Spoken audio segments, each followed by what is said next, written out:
drinking this, I had like a flashback memory. Too? In my childhood, my mother used to do this dessert, crème brûlée. It's called in English. Yeah, crème brûlée. Yeah. Where In French. It's a custard. Yeah, it's a custard.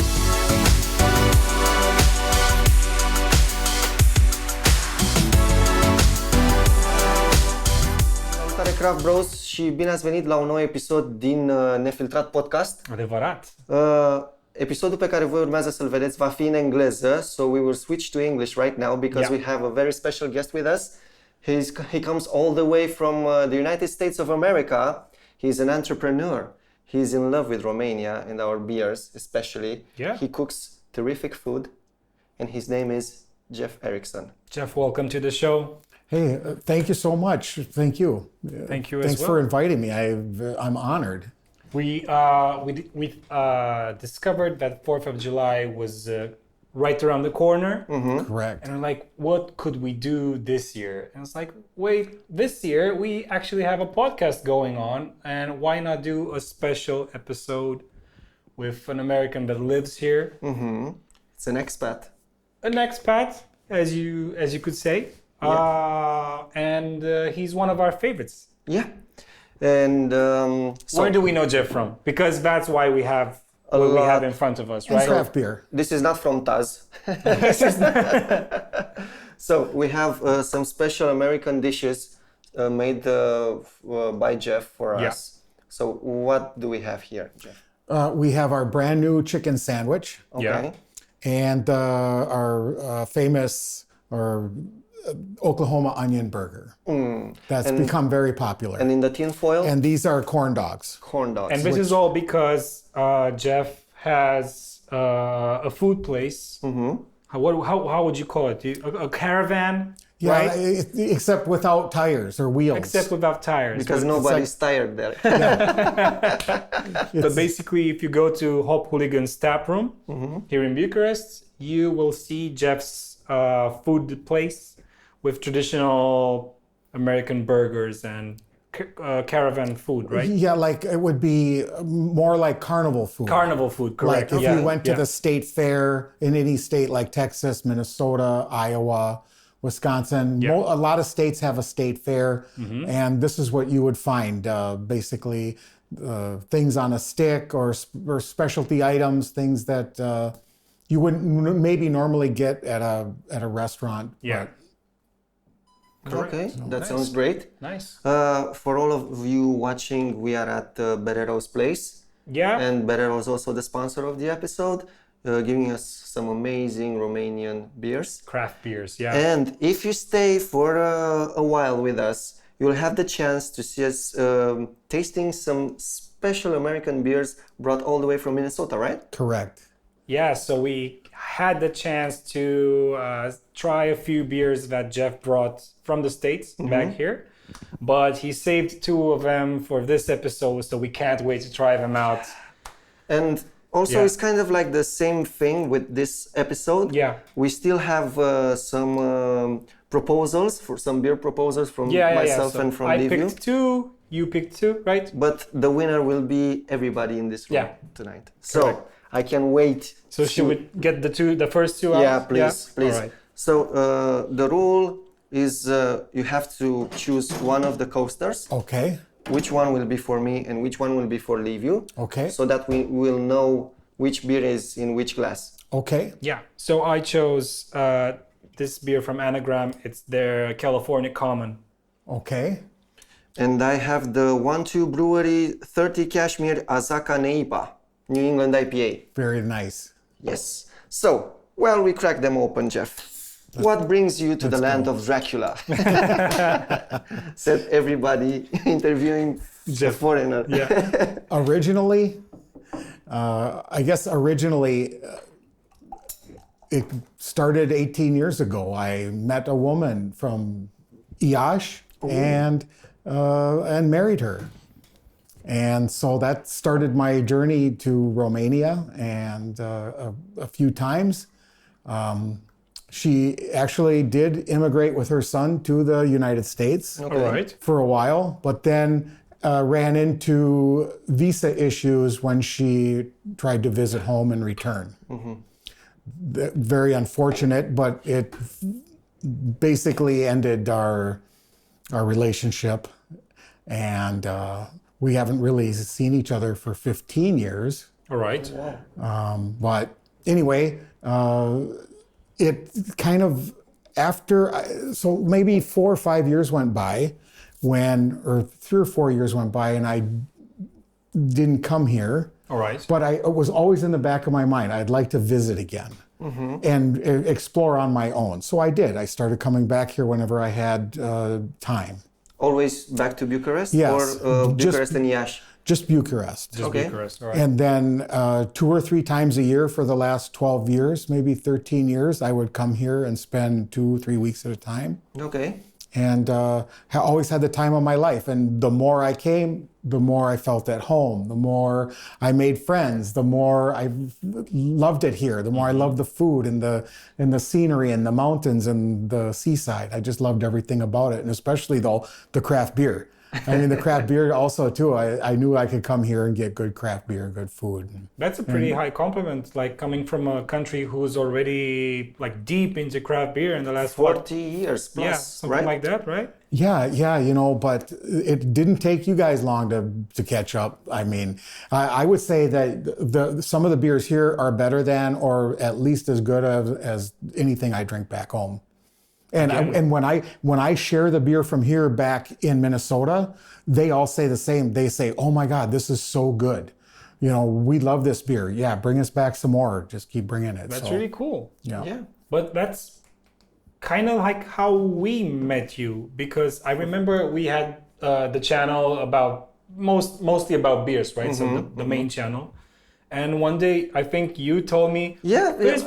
I was working at Pickles, and there is an American guy coming in. I was serving him, and all of a sudden he was like, "Aren't you one of the craft bros?" And I was like, "Wait, what? How do you know about us?" That's right. Yeah. And he told me about it. I was like, wow, I can't believe there's somebody from outside Romania who knows about us. Oh, for sure. Yeah, I watched you guys right from as soon as I got into the craft beer thing here. Yeah. And I would search, and look at YouTube or travel vlogs or something like that. You guys came up, and because of the craft beer. So Nice. no, it was fun. And even though I didn't understand that much, I still watched and listened because I could kind of tell what was going on. All right. And the beers that you were drinking, and how much fun you were having. So, I watched it. Even if I didn't understand 50 or 80% of it, it still was fun to watch. We really So appreciate it. Yeah, it's really cool of you to do that. And speaking of drinking beer, I'm really thirsty. Yeah, I me am too. too. Let's go. Shall we start with yours? Let's start with this IPA, one? right? Okay, yeah. Cheers. I went right for the haze. Cheers. Cheers, craft So bros. this is from Pentru Brewery from Timișoara. Claudiu, dacă vrei să încerci. Right off the bat, this is great. Like very exotic fruit, right? A lot of exotic fruit.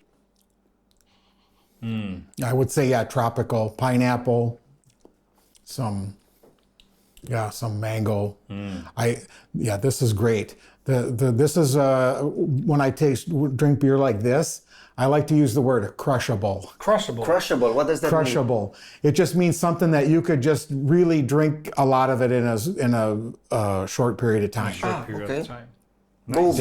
It's it's my favorite term to use. And do you use it in other circumstances that are not involving craft beer? No, I guess not really.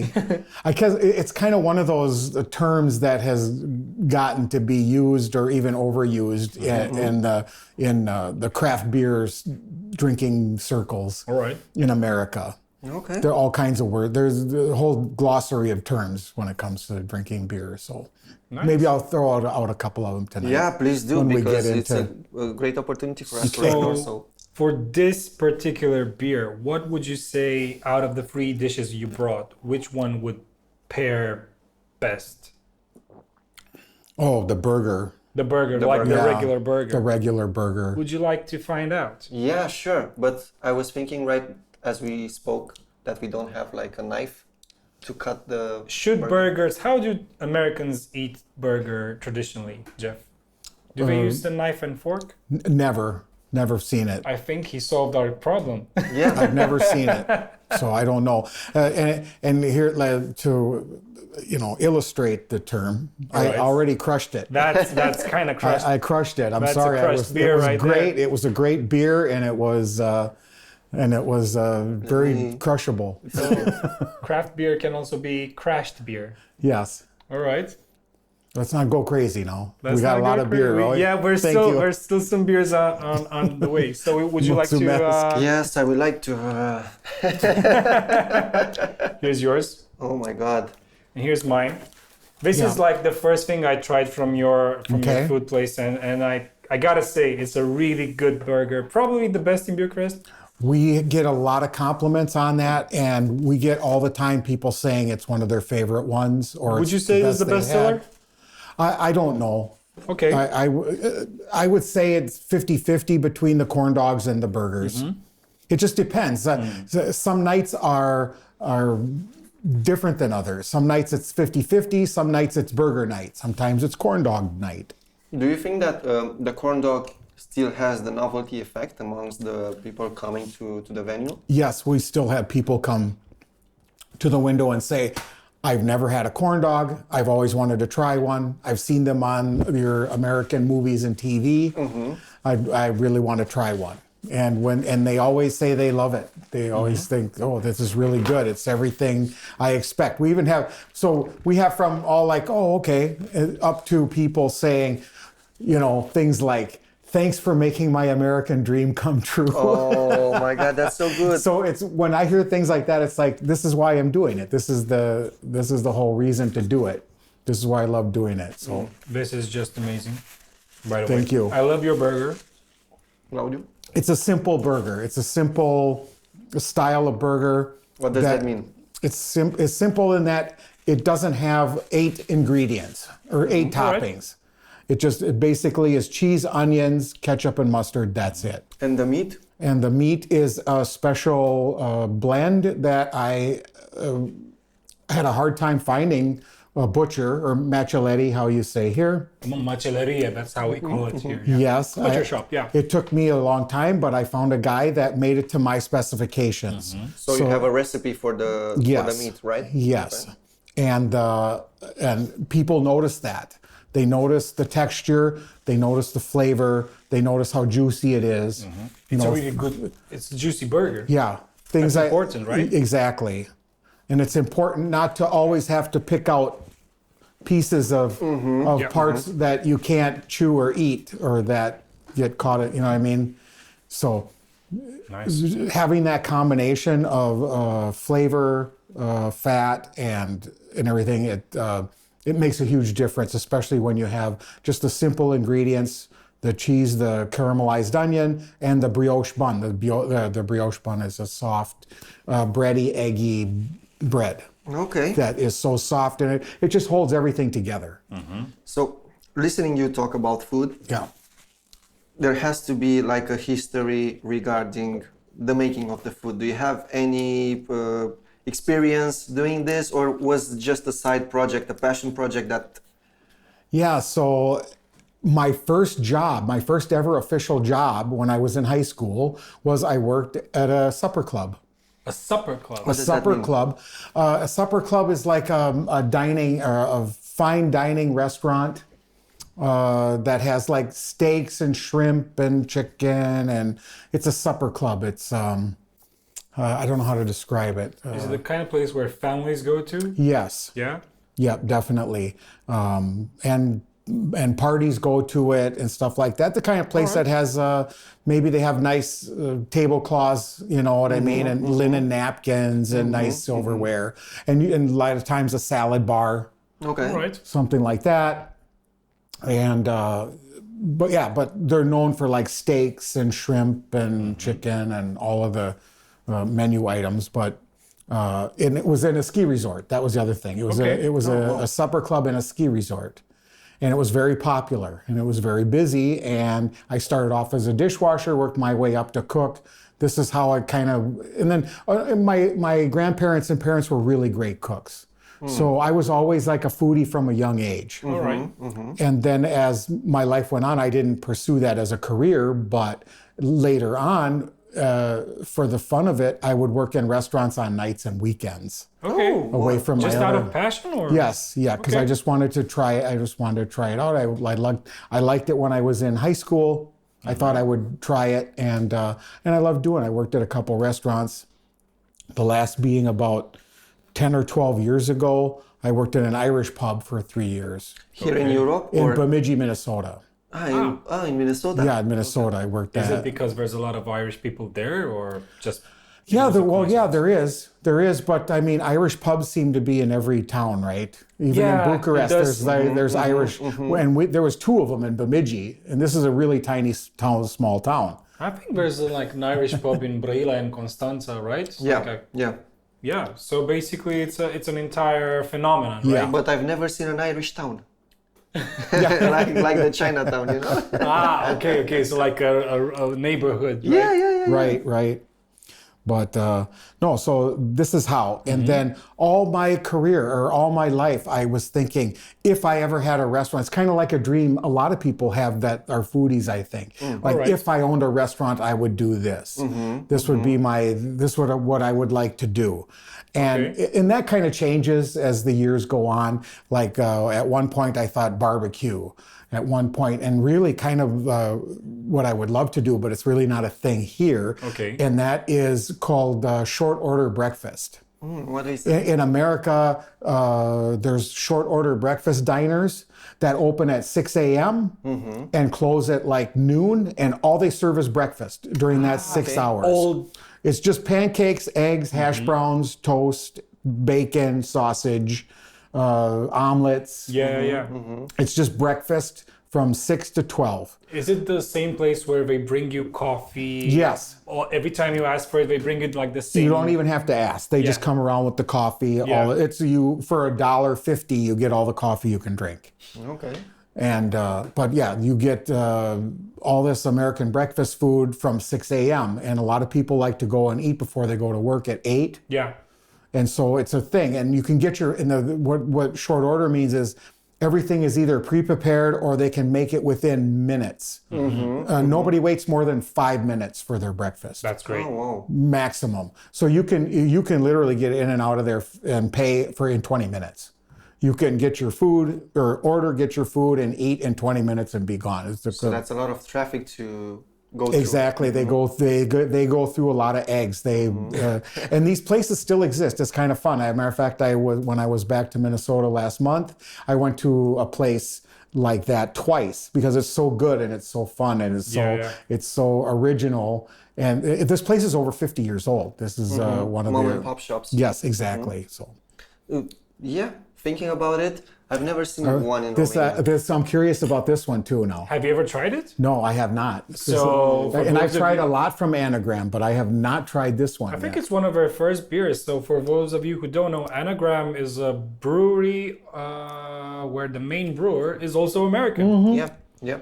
From California, and Big Sur is a great big beach along the coast in California. And so he it's said named that he after made that. this beer to invoke and honor, the place where he comes from. Okay. And this style is a traditional American Californian style, Californian style. Yeah.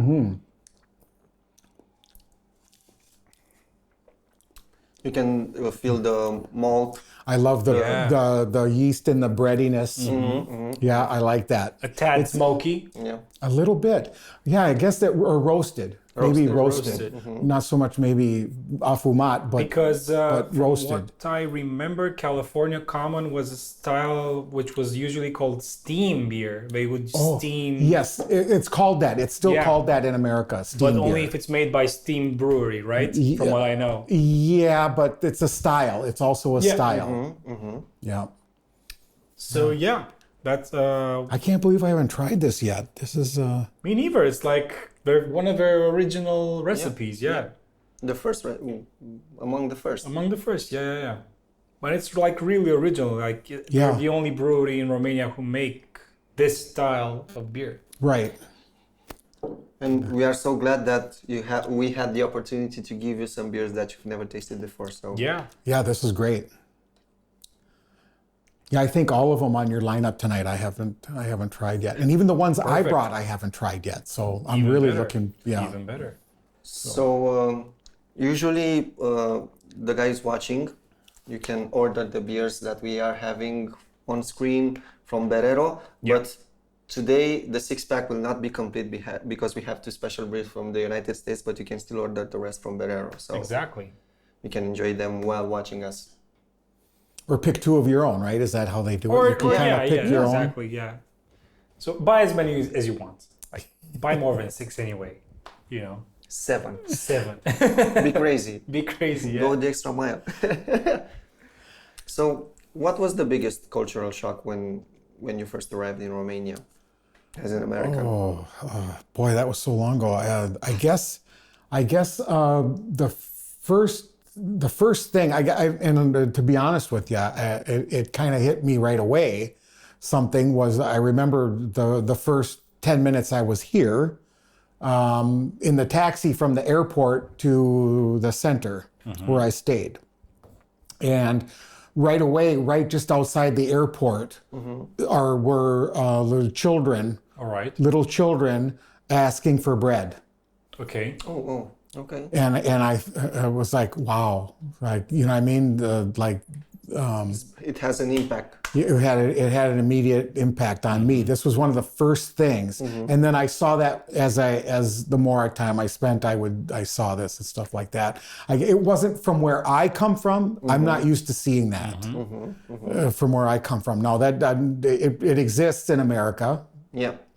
I'm just saying for me to right away out of the gate, there was little children like maybe 6, 7, 8 years old, wearing extremely old clothes that you can see that they hadn't, been wearing for I don't know how long, and then asking puine, that kind of thing. So that was a little bit, and then I guess as far as the rest of it was just not so much culture shock as just getting used to being somewhere completely different.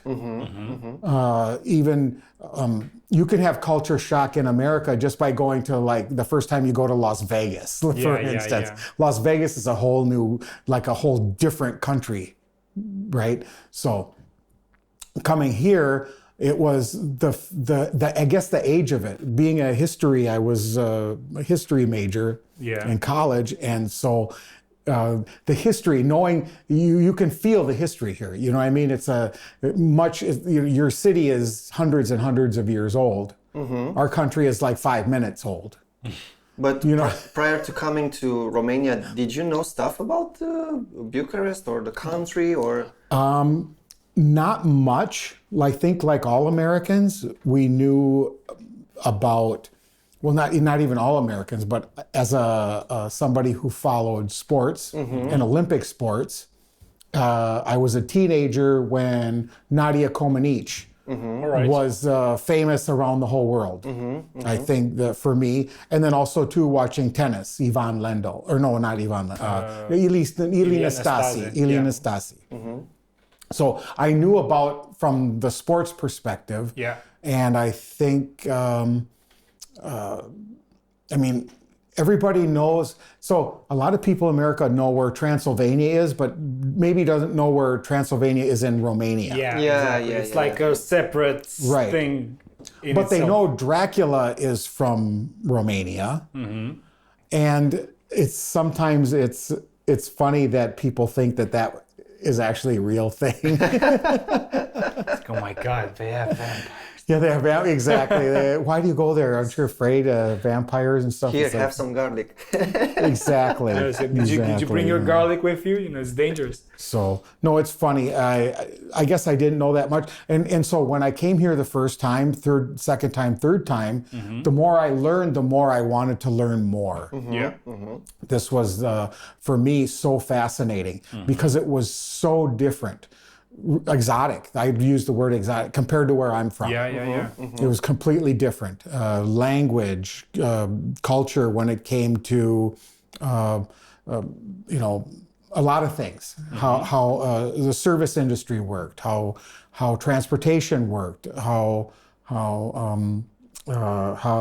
women were, a little bit different. Not a bit different, right? A little bit different. Not. I mean. So yeah. Maybe I shouldn't go there. Oh, it's just the first beer, Jeff. Yeah, it's just don't worry. We can go everywhere. But being a foodie yourself, yes. Was there something, some Romanian dish that had an impact on you? Yes, not the first dinner. I think the first dinner that I ever had here in Iași was the best friend of my wife invited us over, and she had chicken schnitzel. All right. Okay. Cartof puree. Mashed potatoes. Yeah, and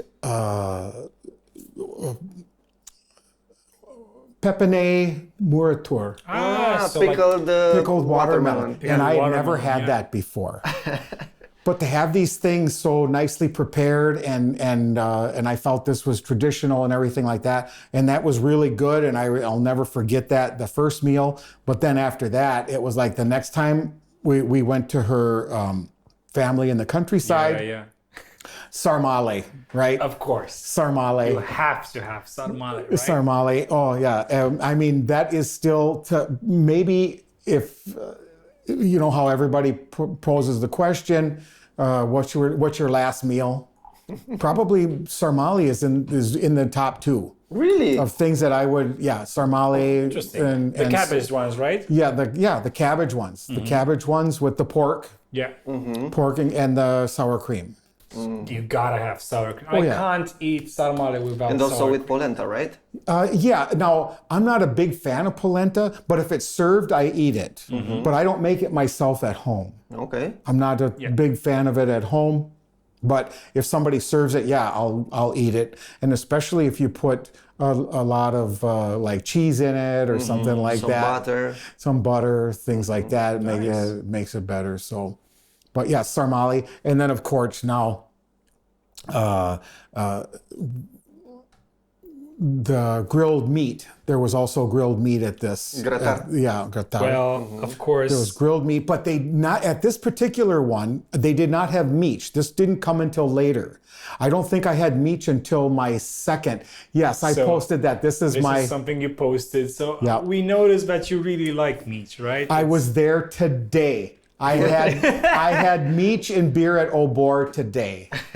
I am not kidding you. Is it the kind of place where you take the other friends who visit? I will for sure. Yes, I will for sure do that. I have a friend coming next month for a week, and I will for sure take him there. That's to me. Matter of fact, people ask me all the time. I get asked many times a day, "What brought you here to Romania?" And I'll just for fun, I'll say the meat and beer at Obor.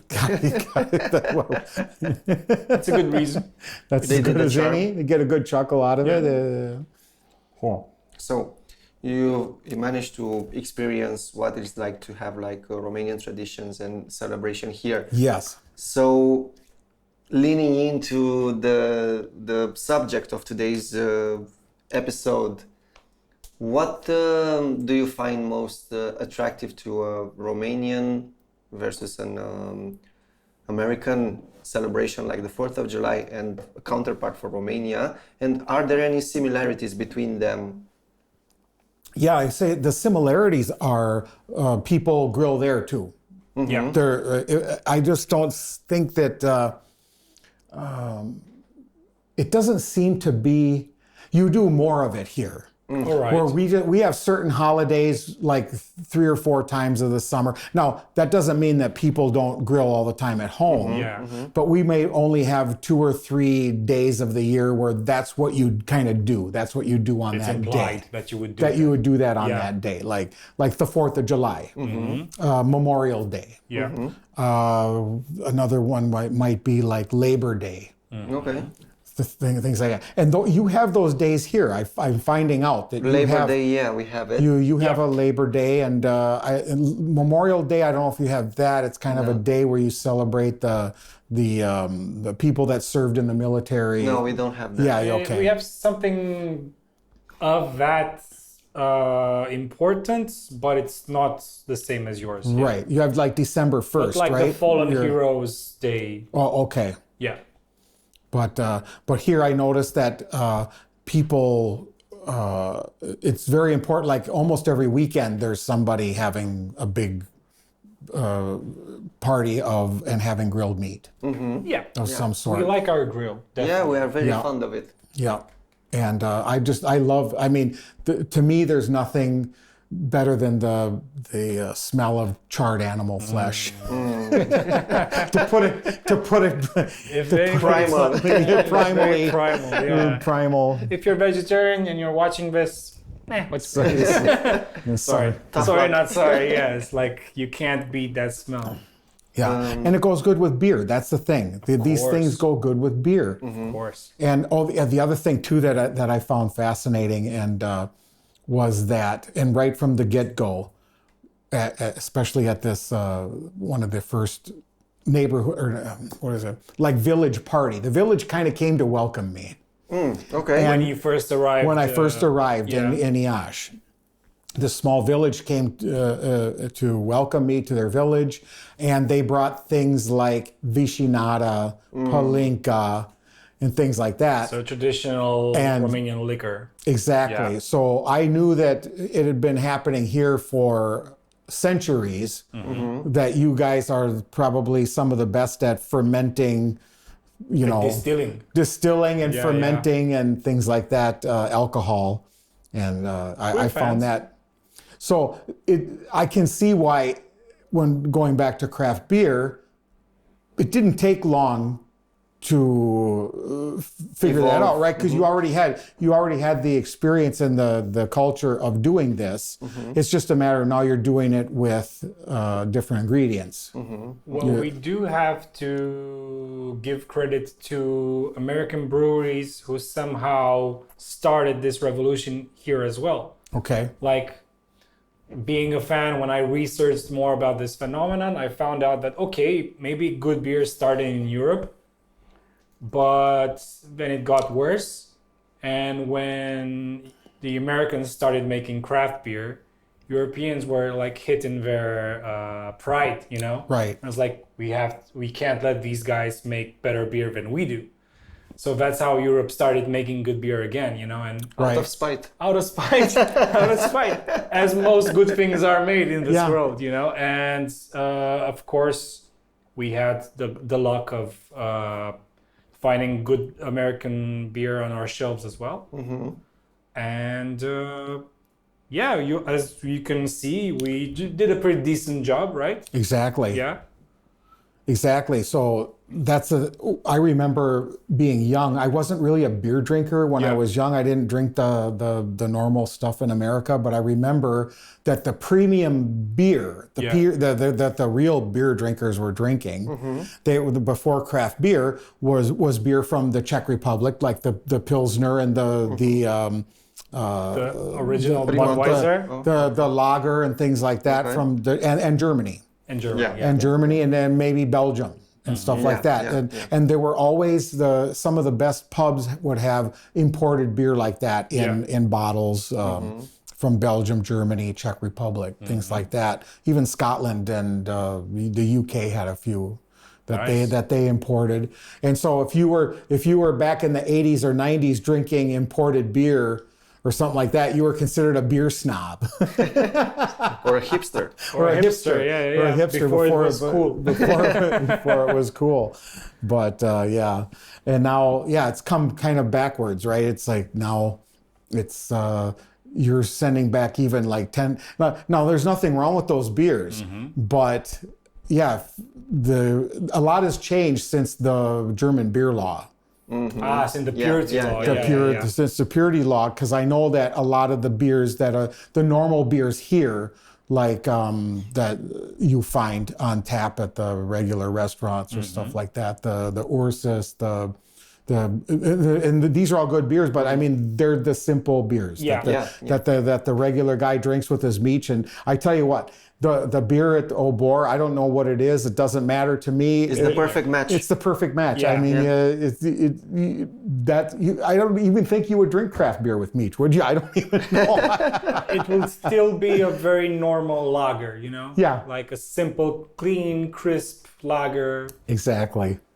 You can't go wrong with the formula, you know? Speaking of can't go wrong. Can go wrong. Can go wrong. We have a can right here. Great. Yes, we can. So this is what you picked for tonight's battle.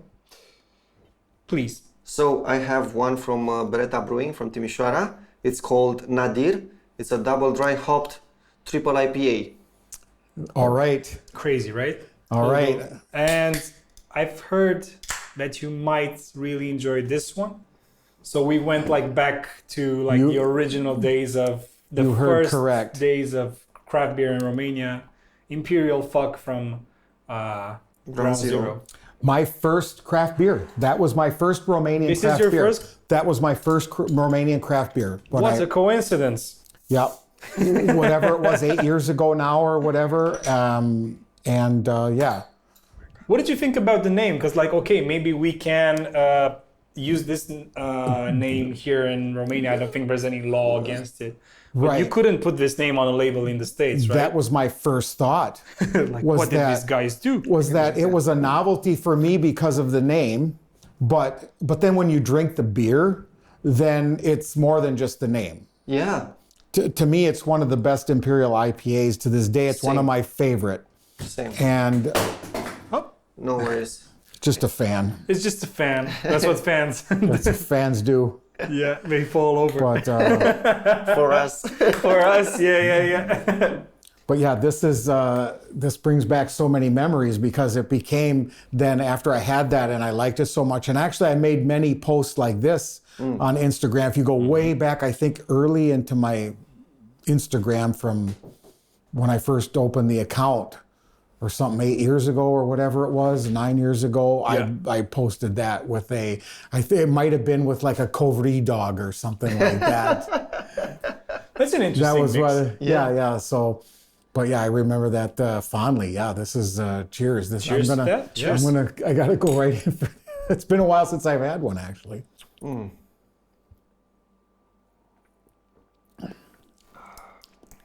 Yeah, still good. Yeah. A bit bubblegummy. Bubblegummy, yeah. It is a bit sweeter than I remember. Yeah. I mean, I haven't had it in quite a while, so I kind of forgot the taste. Last time I had it was at our last taping with the episode film with Alin from Ground Zero, the 10th So with episode. the brewer, Alin, I know him, yeah. So we drank it together with him and we got pretty wasted. We got pretty fucked. Yeah. Imperial fucked. Yeah. Well, that's one of the great things. So about the thing is that because I was coming back here and a big fan of the craft beer, I've gotten to know a lot of these guys. Yeah. Right. I've gotten to know Rezvan and Alin and everything. So getting to know the guys from all the craft beer places, because I go there and visit a lot, and they probably notice and I come and drink a lot of their beer and everything. You kind of get to know them and talk to them, and it's interesting talking to them. And so, yeah, this is like I say, this one, and then their other one, Morning Glory too. Yeah, is a classic, really nice classic. But this one is just. They've gone through some changes too. Yeah. They've gone through some changes, and now, of course, they're moving. Yeah. They're moving their tap room. They have a new head brewer, let's say, for the past 6 months, I guess, 1 year. Yeah, so you have Admin who makes beer for Maktub, is now their main brewer, right? Correct. Yeah. Correct. And they're brewing in a new factory. Yeah, close to Anagram. Close to Anagram. Yeah, they're like neighbors. So I heard that for now, until they get totally going 100% in their factory, they're brewing at Anagram. If that's Yeah. if you didn't know that, that's what I heard. They're brewing some at Anagram now. So we slapped the breaking news. Yeah, exactly. I have a little bit of an insight on that because my good friend and colleague at Corndog Caravan, Ronnie, is a tap tender. That's what we call them in America. tap tender, right. That's what we call a person that pours craft beer in America, tap tender. He works at Ground Zero, or the hangar. Nice. The hangar, Ground Zero. If you've been to the hangar, if you've been to the hangar, Ronnie has poured you a beer. Really? Yeah. I don't think I remember seeing him there, but nevertheless. Were you sober? Maybe I wasn't as sober as I'd like to remember. By the way. Or George. You know George. Yeah. Yeah, George or Ronnie. Out of what we have now on the table, which do you think would go better with this one?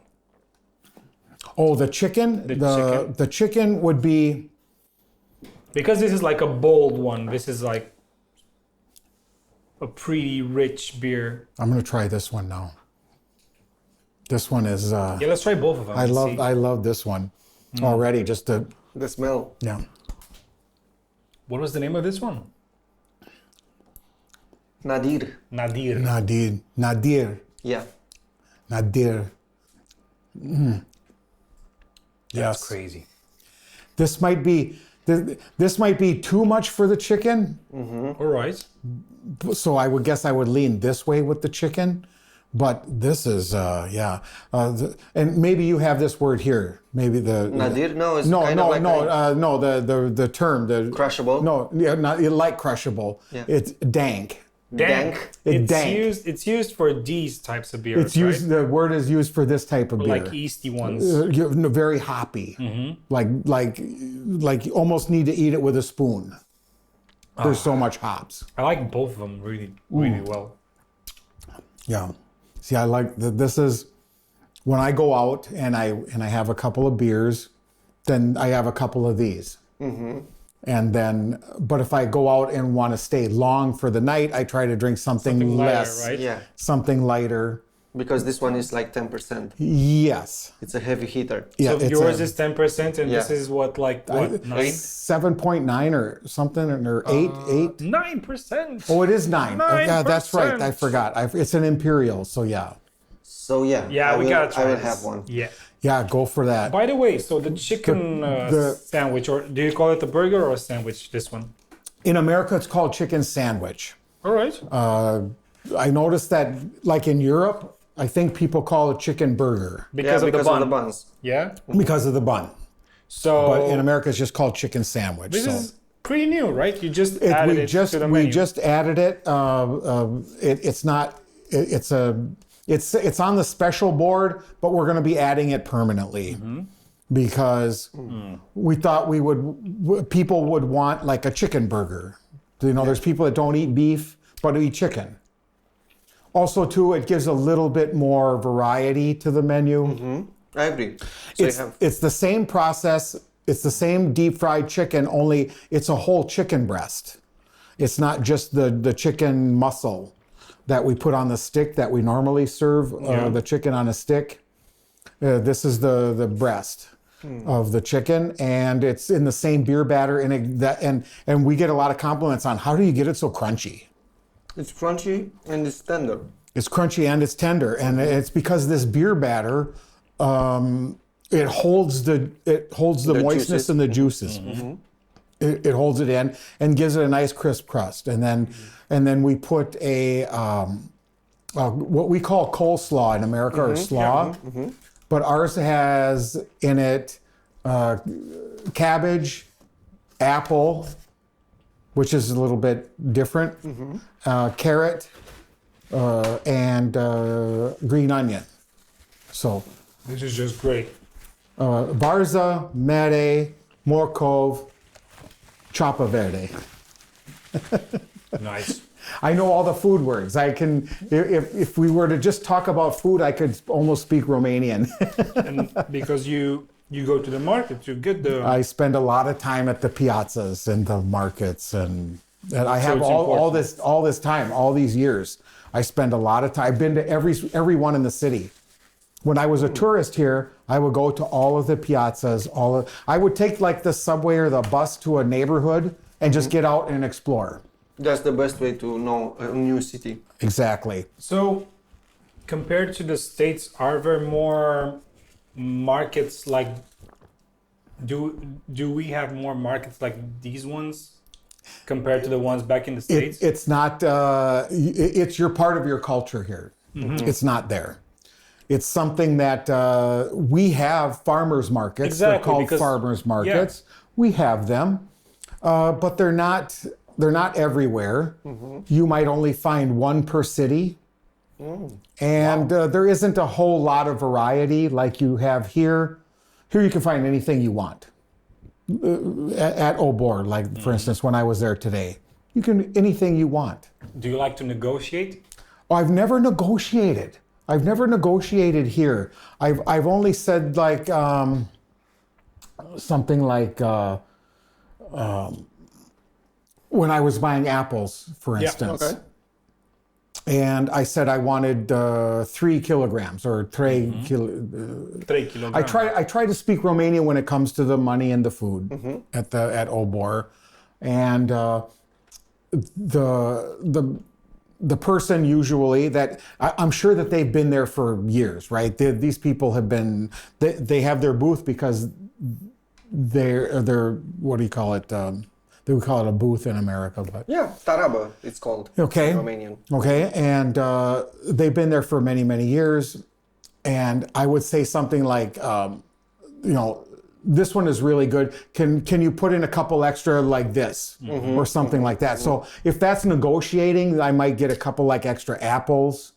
For the price or something like that, but I don't like say, okay, no, I won't give you 5 lei per kilogram. I'll give you 4. Yeah, I've never done that. So I just figure that most of the prices to me it's like more than reasonable. Okay. Farmers markets in America, as a comparison, when you go to a farmers market in America, you pay more.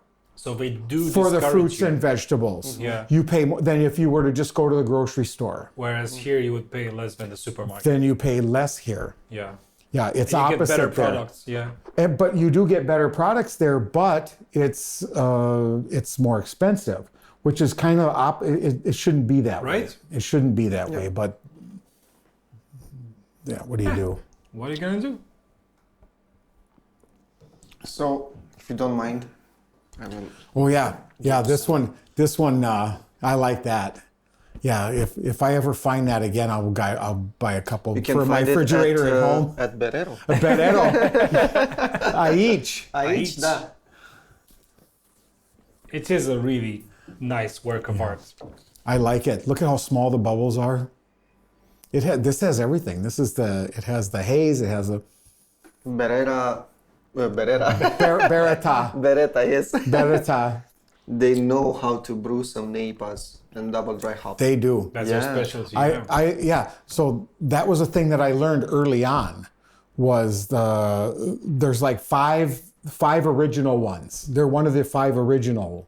Okay. Like the first ones, right? Right. That were because a lot of the brewers now that have made a big name for themselves started off as what you call here gypsy brewers. Exactly. Yeah. At Ground Zero. Mm-hmm. Yeah, Bereta were one of the Bereta was one breweries who would first go to Ground Zero to brew. Hop Hooligans. Wicked Barrel. Yeah, correct. Yeah. Yeah, no, I know all the now they're huge. Yeah, exactly. I mean, huge for this. Exactly. So I know it's kind of fun to know that history and know the guys and stuff like that. But so when it comes to like Bereta, and so here, and I didn't know that till just recently. Somebody told me what it meant. I didn't know what it meant. In America we pronounce it Beretta. Yeah. If you would pronounce it Beretta. But then I learned that Bereta means your beer. Did you know that? Bereta, your beer. That's what I was told. Now maybe they were just making that up, but it sounds right to me. It sounds like that could be plausible. What I remember on their first beers, Okay. the label would have some characters that have a beret on their The head. military beret. Oh, Like okay. they would be part of Beret. the revolution. Oh, you know. beret it's- with an A. Yeah, Bereta. in Romanian it's called bereta. Yeah. Oh, okay. The translation for the beret. Okay. Yeah, so well, it's a maybe di- somebody was just making that up, and I don't know, but it sounded plausible to me. It does make sense. Bereta. I think it's like a double meaning, you know. But the thing is that, yeah, as you said, so bereta means beret. Hey, maybe the guys from Bereta Yeah. will tell us.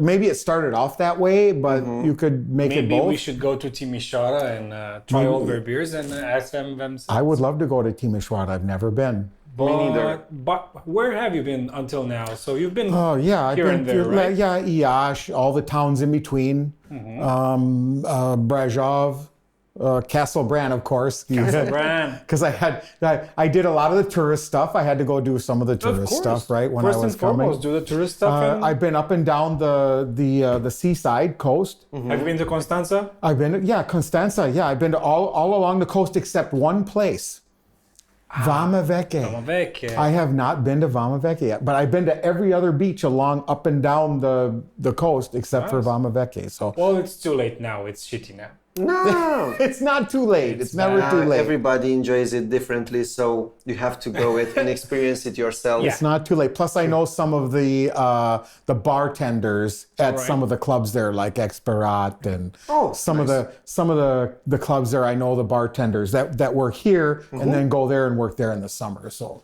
So, I'd like to go visit them. do you prefer the mountainside or the seaside here?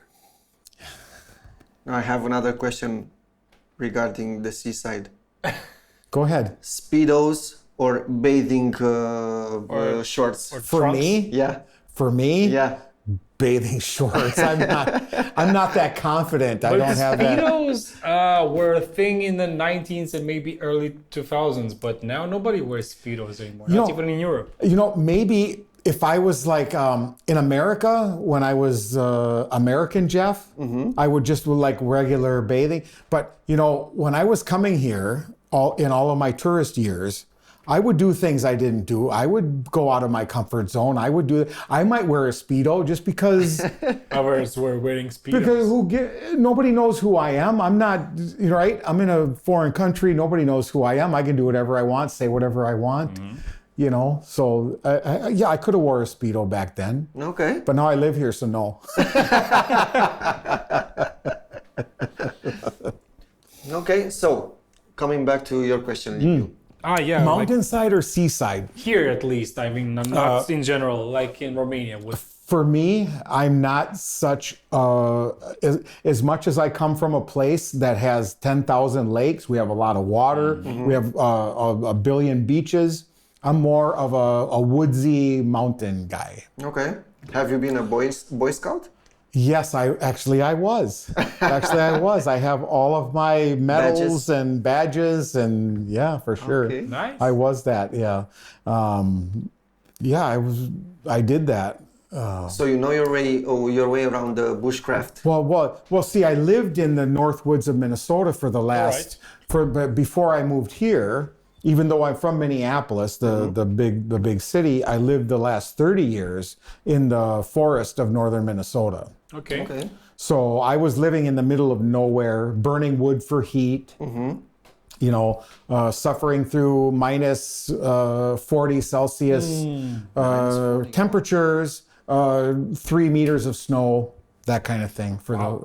So that's all. You get used to that. This is how you survive it. But there's something about being in the woods and the forest and the smell and the It's eerie. yeah. Yeah. Now we don't have so much mountainous areas. That's what attracts me to your mountain area.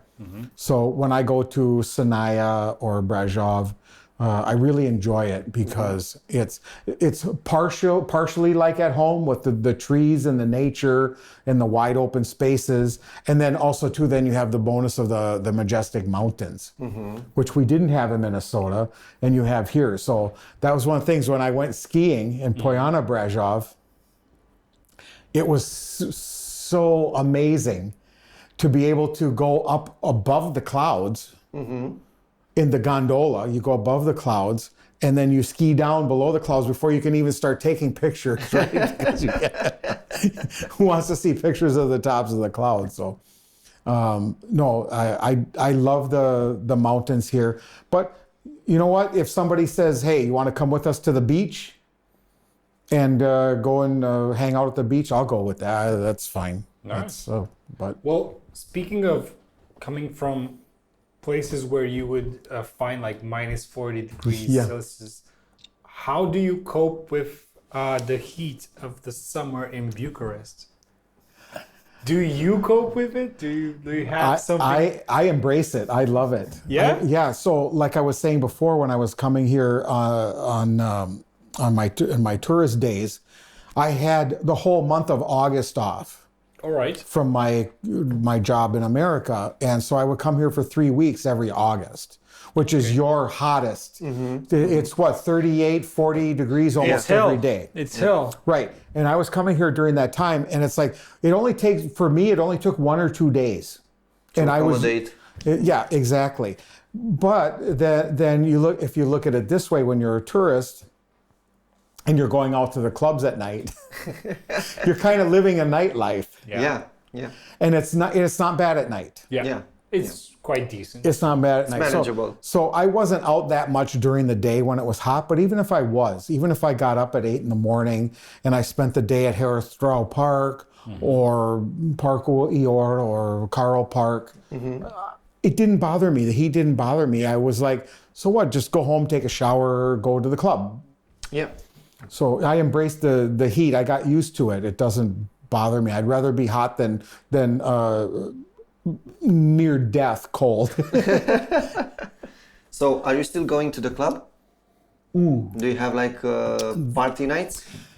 Yeah, that depends. If there's some music event or something like that I want to see. Live music or? Live music. I prefer live music. That's where I come from. It's more live music. Yeah. Here I noticed it's more DJs and stuff like that at clubs. Now, I like DJs. That's great and fine. There's some really good ones here, right? Yeah. You have some really good ones here. Yeah. And I love club music. I love that Euro club beat, because we don't have that where I'm from. Again, this is the exotic thing that I like to come to. So not so much back home, right? None. Unless you lived in New York or Los Angeles. Or Miami, maybe. Or Miami, yeah. Unless you were there. I was watching TikTok and I have a fascination. Do you watch TikTok? I watch TikTok. I do sometimes too. I never used to until recently. No, so I have a rabbit hole. It's called TikTok Live. So I like to go there and see what everything is like. So you can see somebody is talking from their kitchen, somebody is partying outside, somebody making like ASMR videos and stuff. Correct. But there is an account that constantly pops on my video feed, on my live feed. It's a country club. It's like a redneck club because it's at night when it's like 7 here. In America? Yeah, from America. Okay. When it's 7 a.m. here or what? Yeah, it would be 11 o'clock at night there. Okay. Yeah. And I'm like, they're dancing to normal, like hit radio, but in a redneck style. Yeah, oh my goodness. You know, with the steps and like how you see in South Park. Yeah, line dancing. Yeah, it's called line dancing. And I'm fascinated by that. I never had the idea that something like this amazing. existed. Wow. Amazing, because that's something that I like avoid. I would avoid, but yeah, I get that. I mean, because I have people in America that don't understand the European disco beat music clubs and stuff like that. So yeah. When I was the tourist Jeff, I was going to these clubs. Like Bamboo, Player, what are some of the other, Nuba. I was going to these clubs back then, just to check it out and to experience this. And I would have a good time, but it's not something that I do now so much or something, but I go to more places that maybe have a live event like Expirat. Yeah, like Quantic and Control Club. Yeah. Places like that have some live music events, and then when they're done, then you can go, and then they have a DJ, and then you can do that. By then you've had a couple of beers, and then you get into that, and you know. Nice. So yeah, I still once in a while, I think maybe every 2 or 3 months, something like that on average, I'll go and like get home at 8 a.m. when the sun comes up or something like that. All-nighter. I pull an all-nighter, you know. I mean, that's why I moved here. I didn't move here to like live my life that I did in America. I wanted to live the life that you live here, that people live here. That's pretty because cool. because I was attracted to that. This is what I liked about it. That the food and the culture and the music and your beautiful women and the mountains and stuff like that. I mean, it's fascinating to me. So I don't know how else to say it. It's like it's easier to say what I don't like and right. It's always easier to say what you don't like. Yeah. That's how you know what you like, right? But what's the thing that you are missing the most when it comes to living here? The only thing, there's only one thing I miss about America. Is that what you're talking about? Yeah. My friends and family. Okay. But I see them twice a year. I go back twice a year for 2 weeks. I was just there last month for 2 weeks, 2.5 weeks. And they can visit here anytime they want. I have a friend of mine coming next month.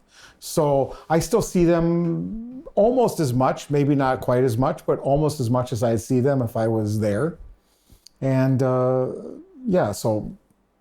But there is also Skype and Zoom. We have that too. Technology helps, right? Exactly. So I miss my friends and family. Really nothing else. There's nothing else.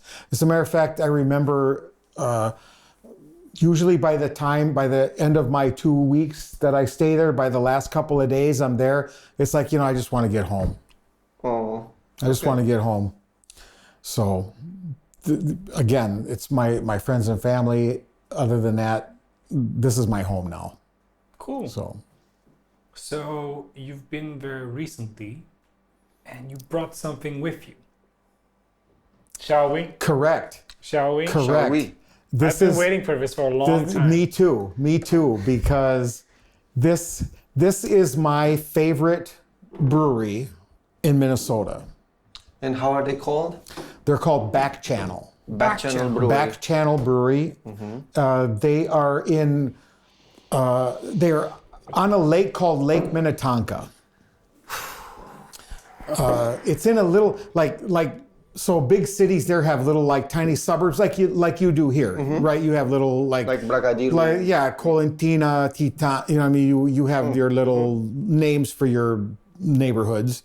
We have there. They're in Spring Park, but they're basically on Lake Minnetonka or Minnetonka area.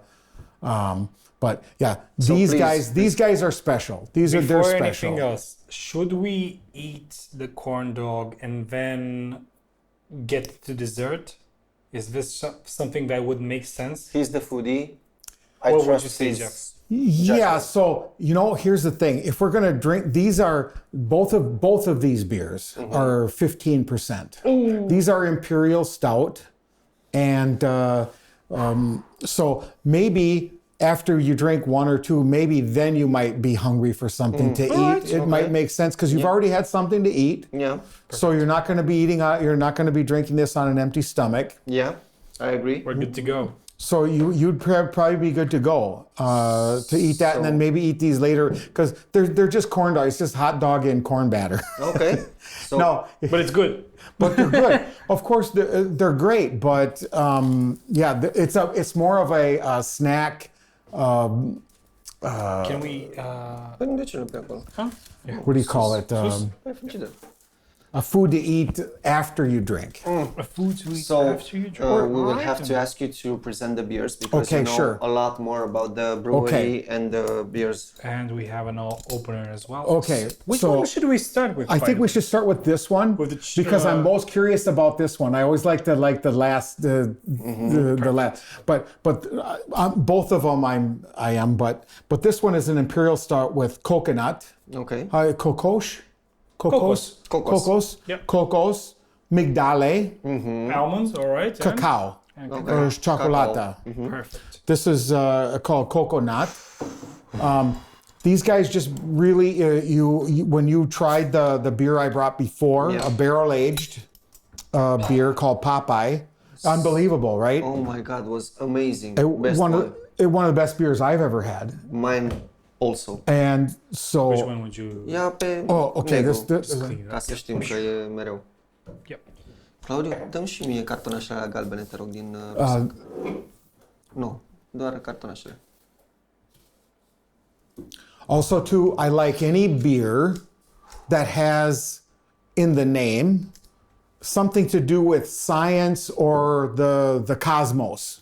So, are you passionate about like exploration of space? Yes, very. I have been. So besides having my hockey, hockey tell us about uniform, the outfit. my hockey uniform, which is the Minnesota North Stars, American Hockey League. Okay. They no longer exist, but they are my passion. This is my favorite, best ever sports team. They no longer exist, but they exist in my heart. And I still wear the stuff. So I'm a North Star guy. I'm green and gold. If you cut me, I bleed green and gold. Just like an Irish person probably would. But second to that, yeah, space exploration, science, things like that. Yeah. So if it has something in the name, like there was a beer from America called the what was it? The Bernoulli effect or something like that. Something to do with science terminology, or the cosmos or something like that. So I have a question. Bill Nye, the science guy, Yes. or Neil deGrasse Tyson? Neil deGrasse Tyson, because his mentor was, and my the guy that I look up to the most, Carl Sagan. Ah, right. Okay. The Carl- OG. Exactly. Carl Sagan to me is the pinnacle of all, because he could explain science to you and me, somebody that's never taken a science class or know anything about science. He could explain it to you in a way that you would understand. So complicated things that and Neil deGrasse Tyson was under him and knew him and things like that, and they worked together in the Jet Propulsion Lab and stuff like that. To science. To science and To science of brewing. and to science of brewing, because these guys are scientists. This Oh my God, this is like coffee, and it's too late for coffee right now. Oh my God. Claudiu, ai nevoie de un pahar. Oh wow. This is science and art. It's like a velvet blanket. Just my tongue is now being covered by a velvet blanket. It's like hugged. This is the best. But it's also like maple syrup. A little Kind bit. of like- it is a little bit In syrupy. texture, right? Yeah. And taste a bit. This is amazing. Very licorice. Yeah, there's just something about that combination, right, of nuts and Cocoa. Coconut. it's not easy to put that together. Now, how many times have you had a beer with coconut in it? Yeah. And it's too much coconut. I don't get that here. This is it's like an underlying flavor. It's not the standout, like in your face. But you can feel the roasted But you can almonds feel it. on the aftertaste. This is It's perfect like- for me. It's just balanced. The ingredients are balanced together. This is something This is like a else. symphony. Wow. One of the Holy this cow. is like when we met the last time with Jeff Yeah. Did you bring something From the them. same brewery, Yes, right? Yeah. Popeye. It was called Popeye. And I remember having the same feeling I have now. It's like, Yes. this is one of the best dessert beers I've ever had in my life. So I'm in these awe. guys, these guys, they make great dessert beers. So Backchannel Brewing. Yeah.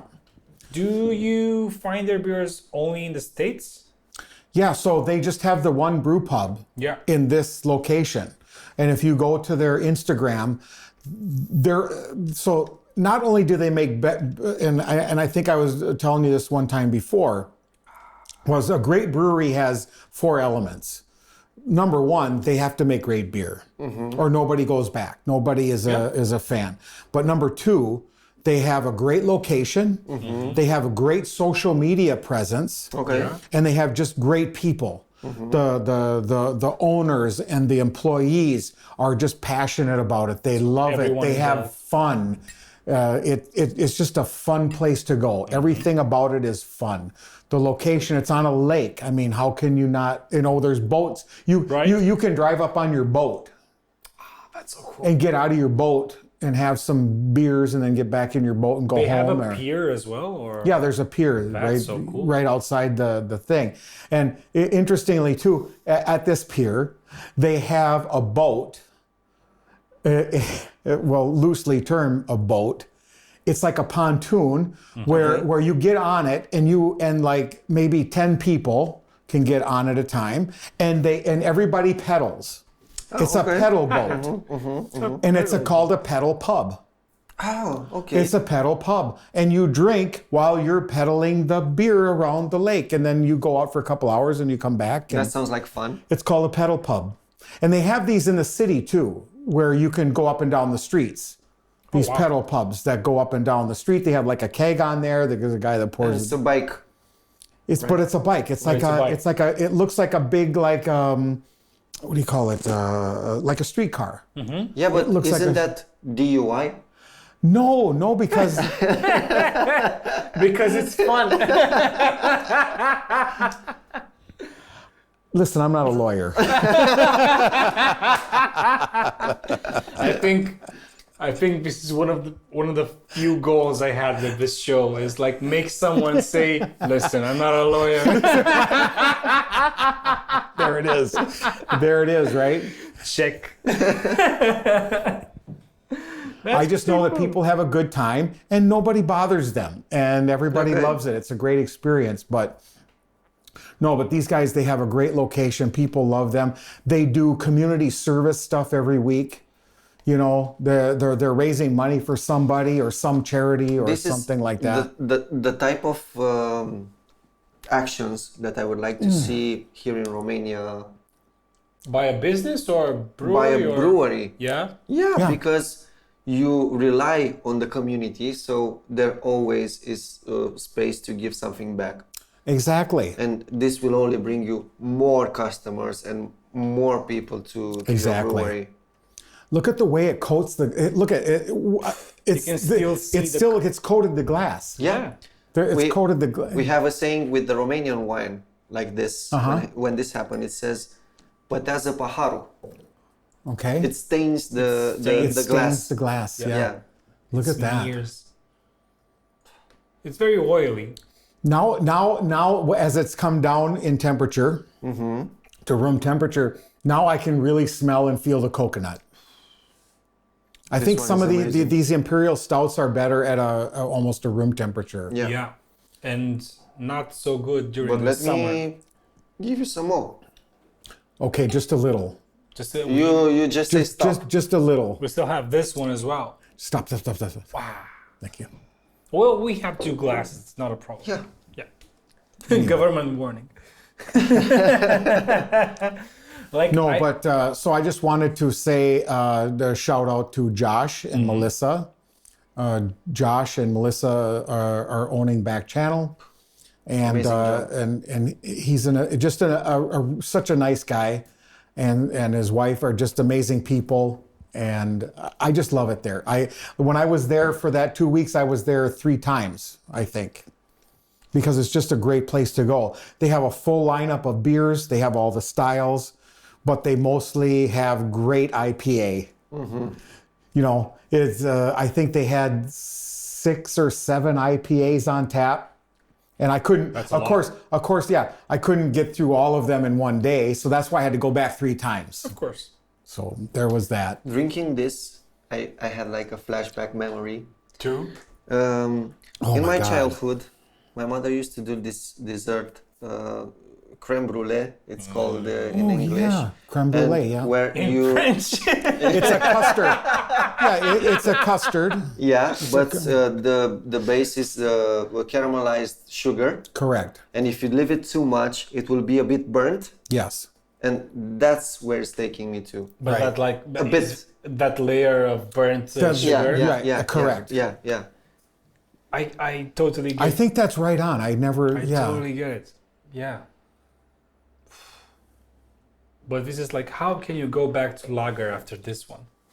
Well, you can, of course, but Well, that's like, well, I say that. I say that about pizza. Once you've had Chicago-style pizza at Pizzeria Uno in Chicago, it's hard to eat any other kind of pizza. But the Chicago style is the one with the big... Thicker. is the thicker one. It's the thicker one, but not necessarily the thick crust like the Detroit one.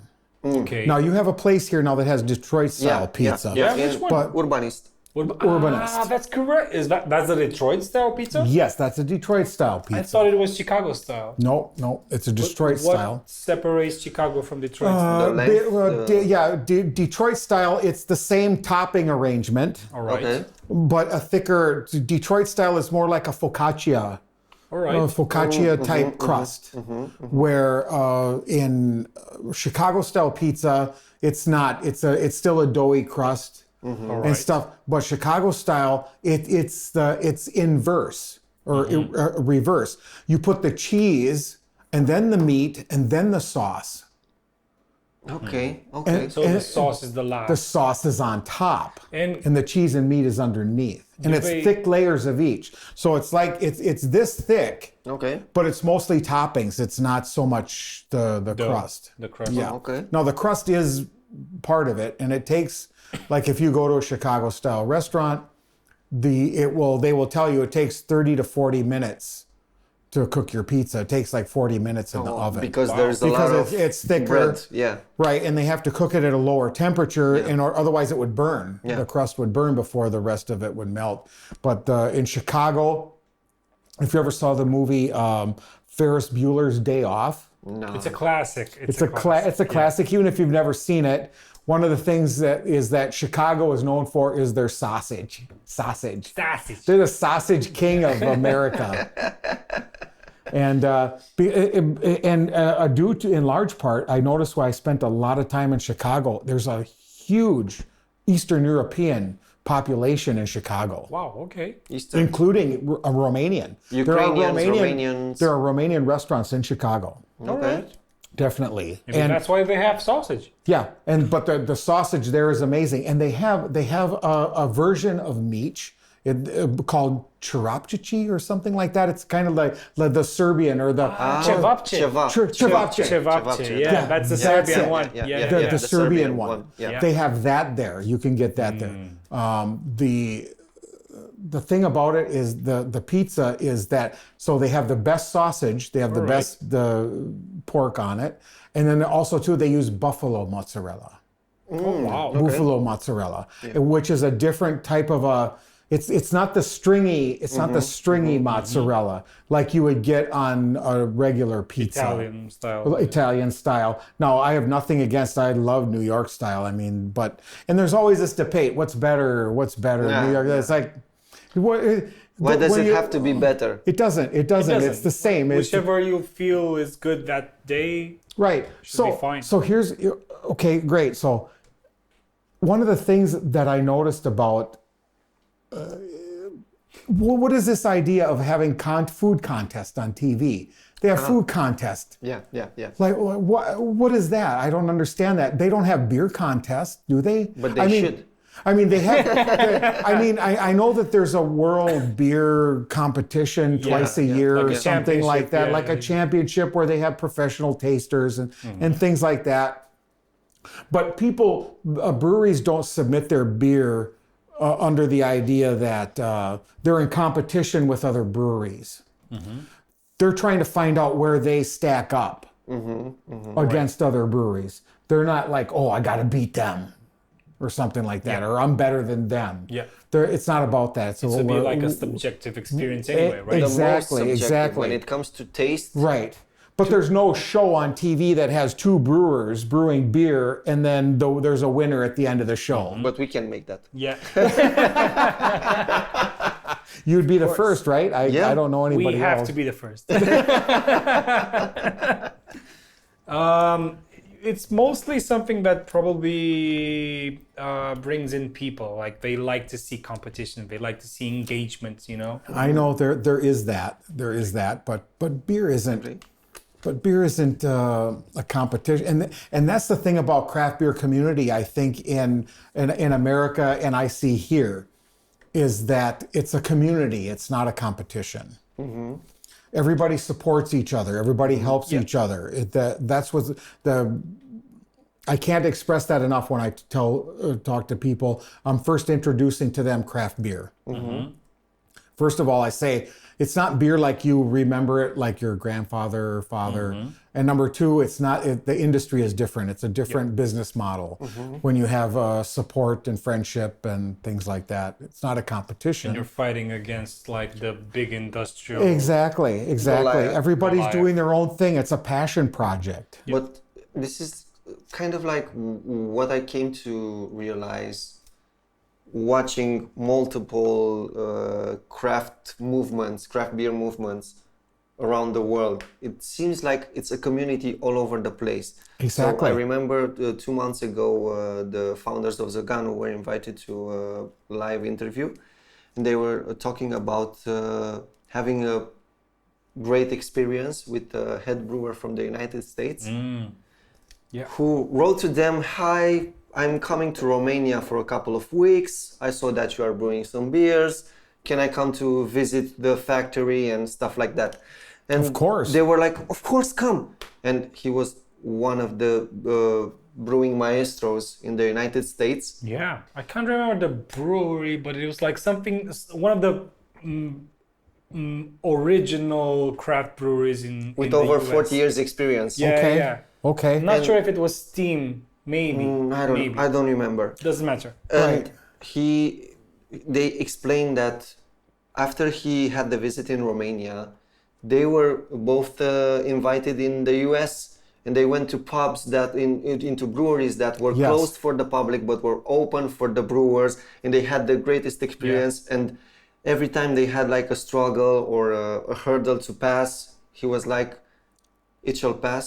We've been through this. Yeah. Hang on. It will be okay.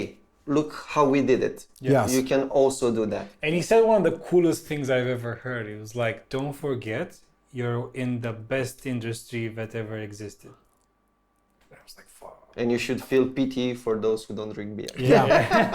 Well, I know that there's a brewery in Ohio called Royal Docks. All right. And they collaborate with somebody here in Romania too. And I don't know who it is. I can't remember who it is. I should know, but yeah. Let's find out. I'm curious you should. And the also, old switcheroo. if you want to invite the guys from Backchannel Brewing here, please we would love to meet them and Josh, do something. Josh, the owner, has told me that his grandmother is from Romania. There you go. And that he dreams of visiting Romania, and that someday he will come visit Romania. So, yeah, that would be awesome. And now that I feel like now that I've visited here for so many years, and now that I've lived here, I would be like the perfect tour guide to an American. Yeah. I could show them not just about craft beer, but about a lot of things about Romania. That's my curiosity. So somebody just arrived in Bucharest or just arrived in Romania. What would Jeff show him when he gets here? What do people have to see when they get here? From your perspective, of course. I don't know first. I don't know in what order. Forget about order. But you have to do this. The new order. I would, I guess, if somebody was first going to somebody showed up and I picked them up at night at the airport and I brought them back to my apartment like I will do this one guy. We'd probably get up in the morning, I would bring them to a coffee shop. You have some of the best coffee roasters and coffee shops here in Romania. We don't have as much craft craft coffee or like specialty coffee. Specialty coffee. We don't have that many in America as you do here. This is chocolate. So this is I get chocolate right away. Barrel of Monkeys. Yeah. Cheers. Barrel of Monkeys. Cheers. Noroc. Yeah, chocolate nose.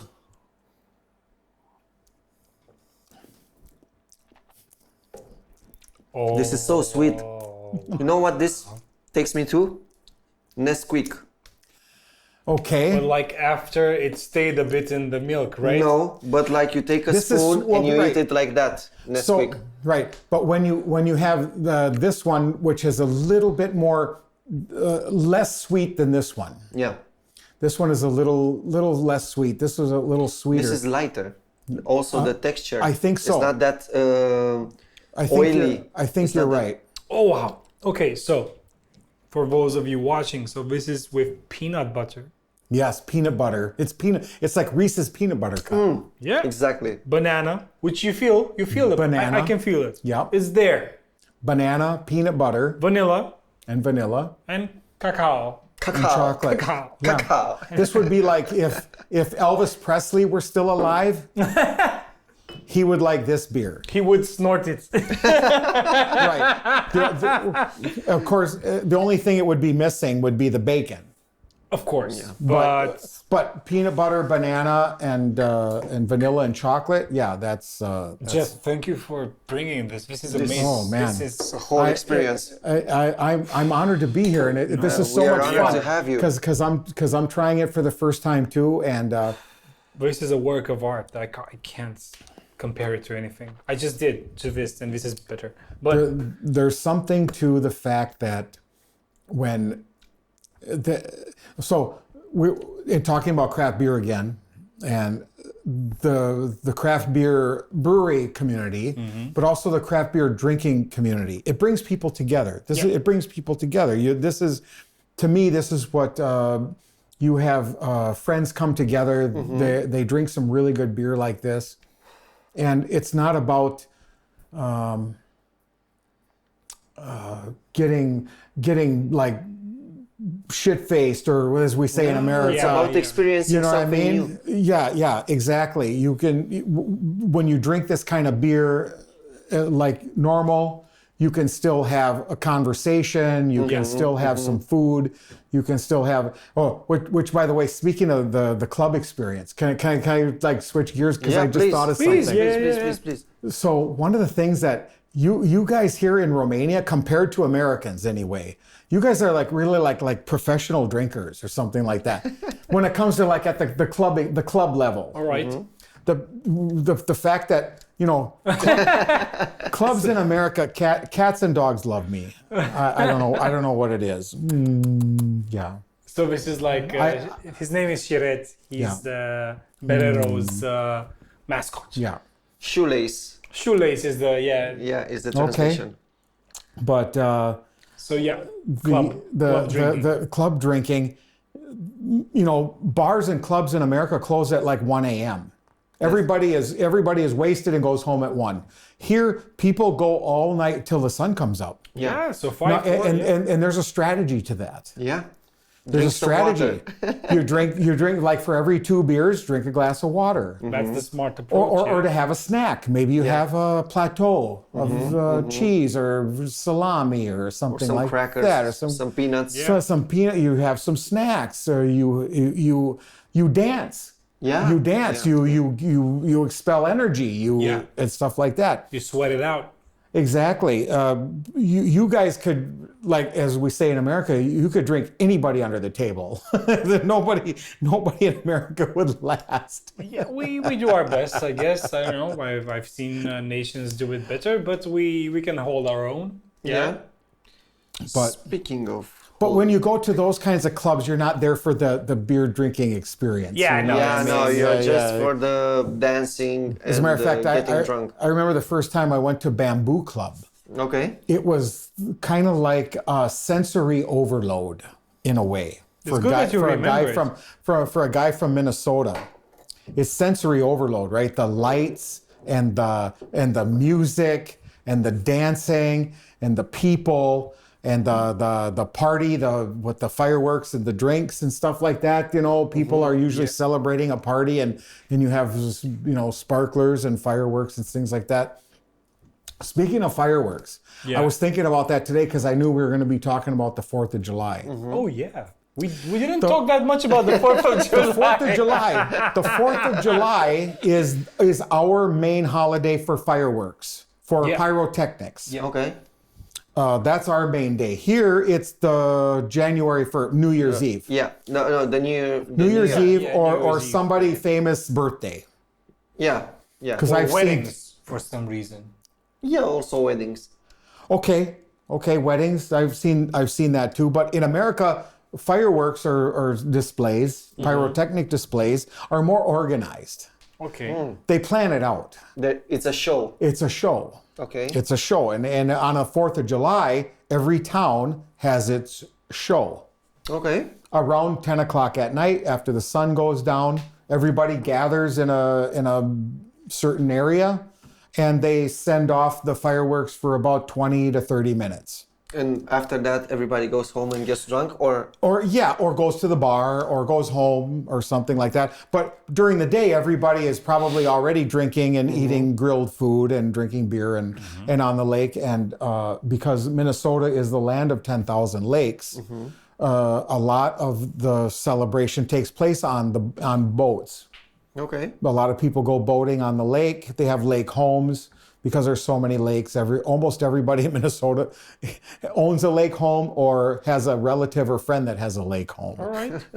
So 4th of July, spent a lot of time on the lake, grilling meat, drinking beer, and then the fireworks at night. And like I said, every town has their fireworks, and it's organized. Here, I noticed it's a lot of fun because it's just everybody. Chaos. It's Yeah, chaos. yeah, It's chaos, yeah. and something about that appeals to me, right? Yeah, because it's different from what you Exactly. used to. Exactly. Yeah, everything is so organized and thought out and legal. What's the thing that you most you would say is the most characteristic? Yeah. Like specific. Specific Of the to 4th the of 4th of July, yeah. Okay, good question. Flags. The flags. So Everybody has an American flag waving. Okay. It's Maybe just like put it on the balcony? it's a Pride of America day, where everybody has red, white, and blue something. yeah. Red, white, and blue clothes, red, white, and blue flags, red, white, and blue beer, right? Pabst Blue Ribbon beer, whatever. Blue ribbon. Yeah. You know, so I mean, red, white, and blue. It's the Patriot Day of the year, something like that. So What do you have here? So I have some beer quiz. Please don't look, because this beer quiz will be between you and Jeff. Oh, So here you're we like go. The judge. Yes, I'll be the judge. You'll be the judge. As Judge well. Judy. Oh no, this is not good. Is it wise to do this at this point of the show? Who cares anymore? So let's see. Did you bring this from London? Yes. He went to London and like he found this beer games, and he said, "Guys, I'm gonna use this in our next show," and this is the next show. Coming So- back to the beer quiz we trivia, go. right? So best out of 5. Yes. Best Yes. out of 5. Best Oh out no, of 5. here we go. First question. Also, you guys, Is it first to answer or how do we do this? first to answer correctly. Okay, all right. We don't have a buzzer. We'll just. Okay. Yeah. So Alright. you guys watching, if you know the answer, leave it in the comment. Yeah. Okay, so the first question is, what percentage of beer is water? 70, 80, or 90%? 90. Yeah, that's correct. Yeah, man, but you have to move faster. It's 95 actually. No, it is actually. Most beers are 5% alcohol. So this one is wrong anyway. Okay, let's throw it out. He wants to throw it out. Okay, so this one doesn't count. Protest. Okay, so this Jeff, be honest. Do you think this was a correct one? No. You just no, chose because the closest to the truth, right? It's the closest. See? Okay. It's like being a dollar value without going under. Okay. Going on the Price is Right. It was a trick question, and I'm glad that you caught it. Okay, so this will be hard to pronounce in English. Okay. For a non-English person. All right. What is xenosilicophobia? The fear of? An empty glass. Yes, a hangover or spilling beer, but he knew the... Okay. That I could have only guessed. So congratulations. I could have. Okay. How many gallons does a British beer barrel hold? 18, 36, or 45? 45. No, it's 36. 36. No, I can't. I can't. Oh, if you go fast, see. Wait, we have to even the... I was going to say 50 because I think the barrels in America are 50 barrels. Yeah, but this was a British one. This is a British question, yeah. True or false? Fried beer won most creative fried food at the 2010 State Fair True. of Texas. True. That's true. Yeah, that's I saw that. That's on YouTube. There's on a thing called deep fried beer. They deep fried beer. I'm not kidding you. I thought about that because I deep fry everything at my restaurant, But right? still. I thought of deep fried beer, but I couldn't pull it off. You have to have. How can you do that? You have to have all the right stuff. And I thought, you know what? Why? I'm not gonna. No. What, magic? What's the right stuff for this? How can you deep fry So I guess beer? you have to make it down to like a jello and deep fried it, or what? Yeah, well, like for the deep fried Snickers, like we have deep fried Snickers, a deep fried candy bar. Yeah. In order for it not to disintegrate in the deep fryer, you have to freeze the candy bar first. They're frozen. So before anything happens, you put it on a stick when it's room temperature. Okay. Then you freeze them. So they're completely frozen. Then you dip them in a cake batter. Yeah. Then you deep fry them. By the time the cake batter gets crispy and golden brown, the inside is soft and gooey and melty because it melts. Okay. This is how the deep fried Snickers or Mars bars in Scotland or UK work. And so beer would be the same thing. You would have to be frozen in a frozen state or near frozen state before you put it in the deep fryer. Okay. Wow. I'm trying to pick one that is Tricky. Yeah. Something you don't know, because you know all of them. Yeah, I have no idea. That's why I'm reading them and not answering them. Okay, so the largest beer festival in the world, Munich's Oktoberfest, began in which century? 19th, 20th, or 21st? 21st. 90th.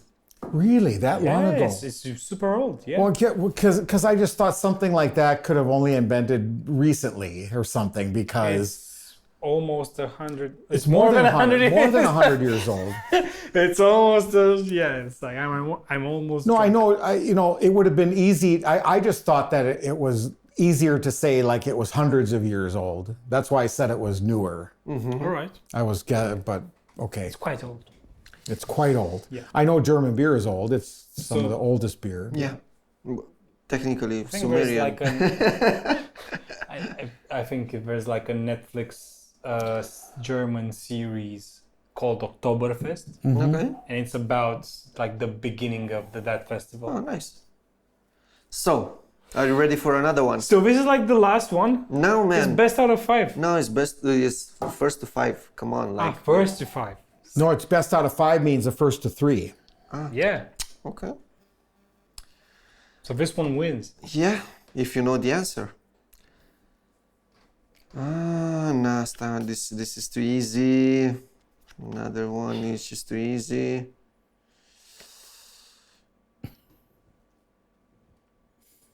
This is easy for Jeff. That might be a good one then. I don't know. Okay. All right. Which country is the world's largest producer of beer? China, Germany, or USA? China. Yeah, China. Yeah. It's I would have always said China. China. Good speed. Godspeed. China.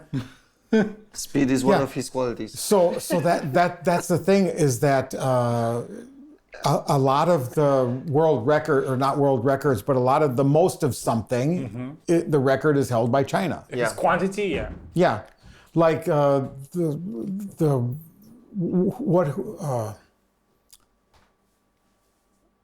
what is the most common last name in the world? Li. Chang. Chan. Chang. Yeah. But didn't used to be like Mohammed? I don't think so. I think it's been Chang for like centuries or something like that. Because just the population, right? Yeah, yeah. Okay. The population just yeah. Yeah. Because you can. Hey, that's a great. I would love to just play that sometime with you guys. You know, Yeah, bring it sure. around to the pub and Yeah, of course. we'll hang out and we'll just do all of the questions and I don't know. Does it have rules or something like that, or You is just it have just to know for the fun? answers. No, I have a set of 3 beer games. Okay. This is one. The second one involves beer tasting. Okay. Nice. Maybe we should do this with like other enthusiasts and brewers and stuff like that. Yeah, Like yeah. Yeah. bring in more people. Nice. No, Because we that's have fun. a lot of cards, you know? Yeah. Or you would do it. You would do it in a way that, like we do in America, we have teams, trivia teams. Yeah. And you might have 4 tables of 3 guys. Yeah. Yeah. And you would say out the question, and people would just write it down. You would write down like you would Kinda like you would say bingo. 10 questions. Okay. You would say 10 questions. Every team would whisper to each other, Yeah. write down the answer secret, and then at the end, the person figures out who answered the most correctly. Yeah. Yeah, that's Like very family, good idea. Family Feud. And then the winner would get a beer. I think that's how it works there, or a gift certificate, or This should be the prize, like something like that. this level. You know? yeah, maybe. I have a question. Do you have like craft beer festivals in the US? And Yes. how are they like? Have you ever been to one in Romania? No, not yet. It seemed like every time there was a craft beer festival, it was a week after I had gone back from my holiday. The ones that you used to have, you used to have them every year in the beginning, Before like the at Verde pandemic, Stop or some of these other places that, you had a craft beer festival, and I missed all of them. So I missed most of them, but I miss them. As in, you know. there they have what are called craft beer, like they have what's called the Dabbler, is one of the biggest ones. It's called the Right. Craft Beer Dabbler. It's actually held on the fairgrounds of the Minnesota State Fair, Okay. and there'll be like maybe 200 breweries there. Oh wow. That's a lot. From There only may from be the like- yeah, from the like- state or from outside from the Minnesota. It's called We the don't even Minnesota have Beer Dabbler. 200 breweries in Romania. state? Yeah, yeah. I know. They have like 150 to 200 now in Minnesota. And it's called the Beer Dabbler. And they might have like 75 on Friday or Saturday and then 75 the next day. And for $50 or $60 American, you get this little cup and you can go taste everybody's beer. That's amazing. That's pretty great. I don't think you can understand anything after 10 sips, but 10 tasting 10 sessions. tasting sessions, yeah. You have to know how to pace yourself also. There are food trucks there Okay. also too. So what's like the guide? If you would go to this sort of event, how do you pace yourself in order to drink as much as possible? Well, like you would do here, water, food, just hang out with friends, hang out with friends and talk and You want food? Okay. yeah. See, that's the thing about when you have the feeling. When you have the feeling, this is when you need to. He's hooked on a feeling. When you have the feeling, so. Would you like some sauce with Sauce. that? Sauce. Bring me the sauce. So okay, now we reached the Okay. So end yeah, of, these are the corn the dogs. tasting. Yeah, yeah.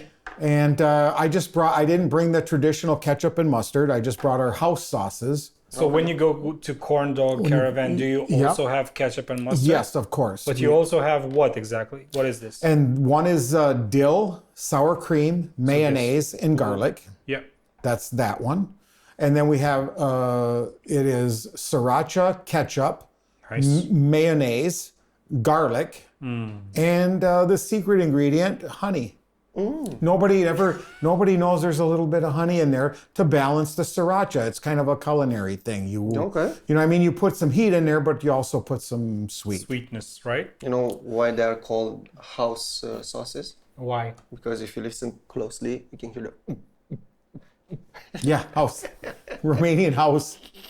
I actually listen to that still to this day. I listen to Romanian house music when I clean my house. Yeah, for sure. House and house. It's true. While watching House. MD. Yeah. Yeah, I used to watch that show a long time ago. So, but yeah, we like to make sauce. Sauce is fun. That was the other thing about the chicken sandwich. We have a special sauce for that. We made up a special sauce for that.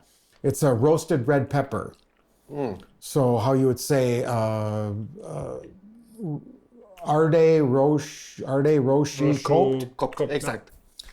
And with the sauce with mayonnaise and sour cream, some garlic, some paprika. Don't you want some corn dog? No, I'm good. So I have to test them once in a while. So, but yeah, and here's the thing about corn dogs. It goes good with every beer. There's no one beer that goes good with. You know what I mean? It's a beer food. It's meant to be eaten with any beer. Doesn't matter. Dark, IPA, lager. And the best side dish for a corn dog? The best side dish for a corn dog? Well, French fries. French fries, of course. Yeah, French fries. Hop. But we also have, we have other side dishes like cheese, deep fried cheese. Deep fried cheese. That's in the same corn batter. We just put your kashkaval on a stick, dip it in the same corn dog. So it's like a corn dog with cheese instead of a corn with a krenwurst or whatever, how you say here. And then we have. And the krenwurst is chicken, right? No, pork. Pork. Yep, all pork. Nu pui.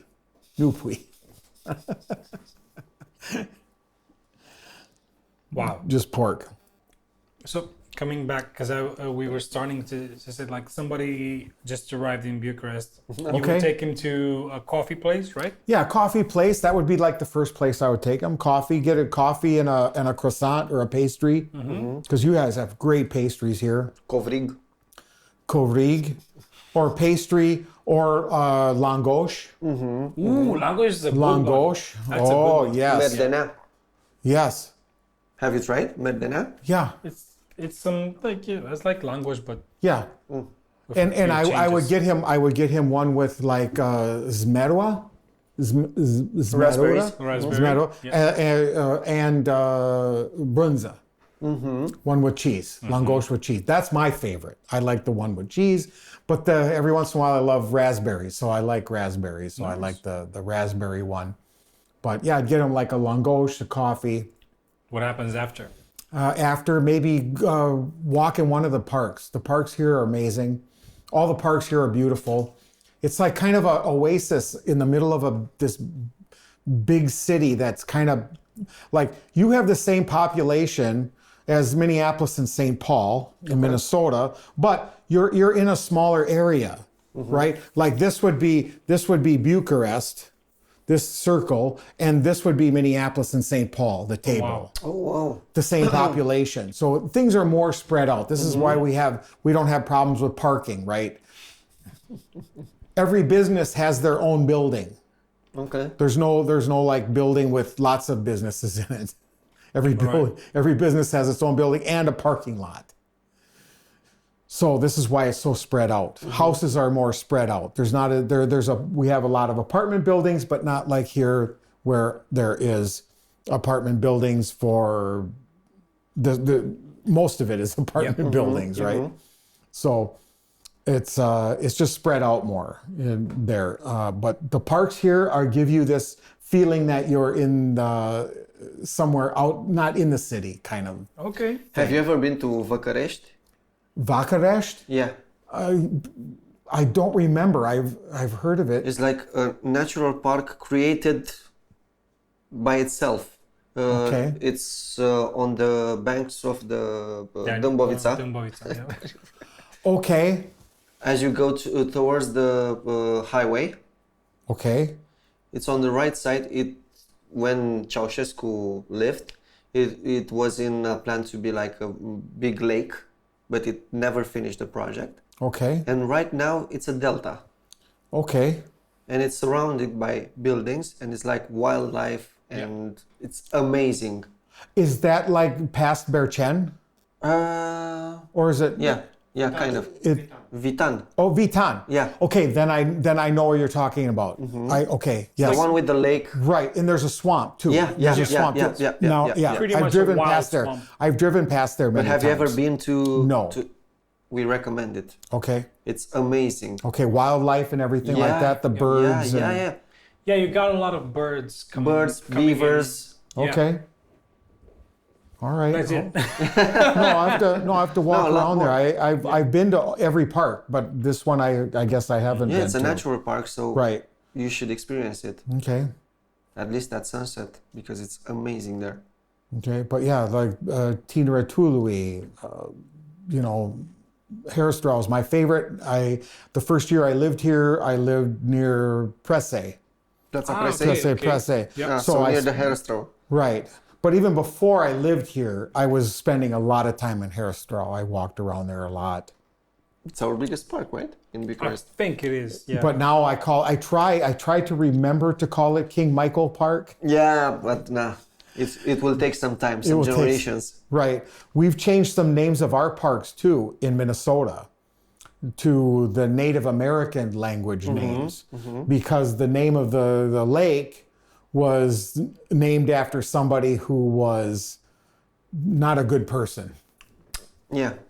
And so they decided, you know what, maybe it's not a good idea for him to have his name on this lake. So they changed it to a Native American lake. So people are still getting used to the new names. Is that So- what Minnetonka, like, is that a Native No, American name? it might be, but it's not like a Native American word that would be considered a problem or racist or something like that. Same with the little town that I come from called Bemidji. All right. It's a Native American word that literally means city between or river between two lakes. Okay. Oh, wow. Okay. River between two lakes. It's just Bemidji. Or as I like to say, it means bring a jacket. That's cool. That's cool. That's one translation, That's one translation. loosely translated. What's your favorite food place in Bucharest except yours?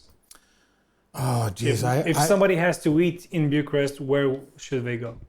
I have, it's hard Except to the nail border. down one. Yeah. 'Cause you already It's hard to mentioned nail down one. But I've had some great experiences at several different restaurants. It depends, because I like to try every kind of cuisine. Yeah. So, some of my favorites that I like to go to are Sardine. All right. It's an Italian place in Pentru. Okay. And then there's a nice Mexican place between Romana and Victoria called Blue Margarita. All right. Never been there. Me too. And they have really great margaritas there. They have a margarita there. It's a jalapeno lime margarita. Highly recommend. And good guacamole. If you like corn chips and guacamole and margaritas, highly recommend I'll have to Blue try Margarita. it out. Yeah. Other places, sometimes I just like to go to the simple places for the more traditional food, for like chorba or tokanica or something like that. I really like the traditional food. That's one of the reasons why I moved here. So places like even places like restaurant Bucharest on Moshilor. I've never been there. It's a traditional restaurant that has good traditional food, sausages, fries, tokanica. What's the other one? Tokitura. Yeah. Tokitura. I love that. Nice. And I'll even go to places like I'm not so like people. I think I've read on like tourist vlogs and stuff like that the tourists that go to places like Karukubere. They don't go to that place. It's it's like, you know what, I enjoy going there. To be honest, Karukubere is the only tourist trap where I encourage people to go to. Exactly. Because the interior is too nice. It's just too nice. And the history of the place. Yeah, you have to go. It's really the food is good. Exactly. Yeah. The food is good. I've always had good service. Yeah. There's usually some kind of musical thing Or going events, on, or dance, dancing. or music, or something like traditional. I mean, I'll take my friend there. Yeah. No problem. I mean, so somewhere like that. I don't.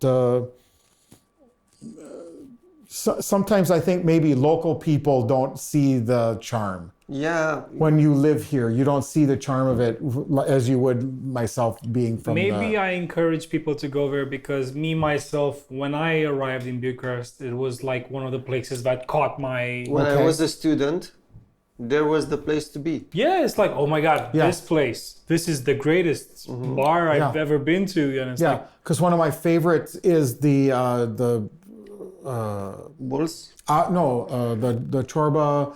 the one in bread? No, chorba fasole, the bean, fumatura. the bean chorba in bread. In the bread. Yeah. That's one of my favorite things. And so there's that. So I would recommend places like that. Where else? Even some of the Asian places. There's a couple of really good places that you can get ramen. Yeah. If you like ramen. Papila, right? Yeah. Yeah, I haven't been there yet. That's on my list of things. have to. I have like a list of like 10 places. I still haven't been to Papila. Best ramen in Bucharest. Really better than like Edo Sushi or... Have you been to Edo Sushi? They have a koi pond. They have like a koi pond in the garden area.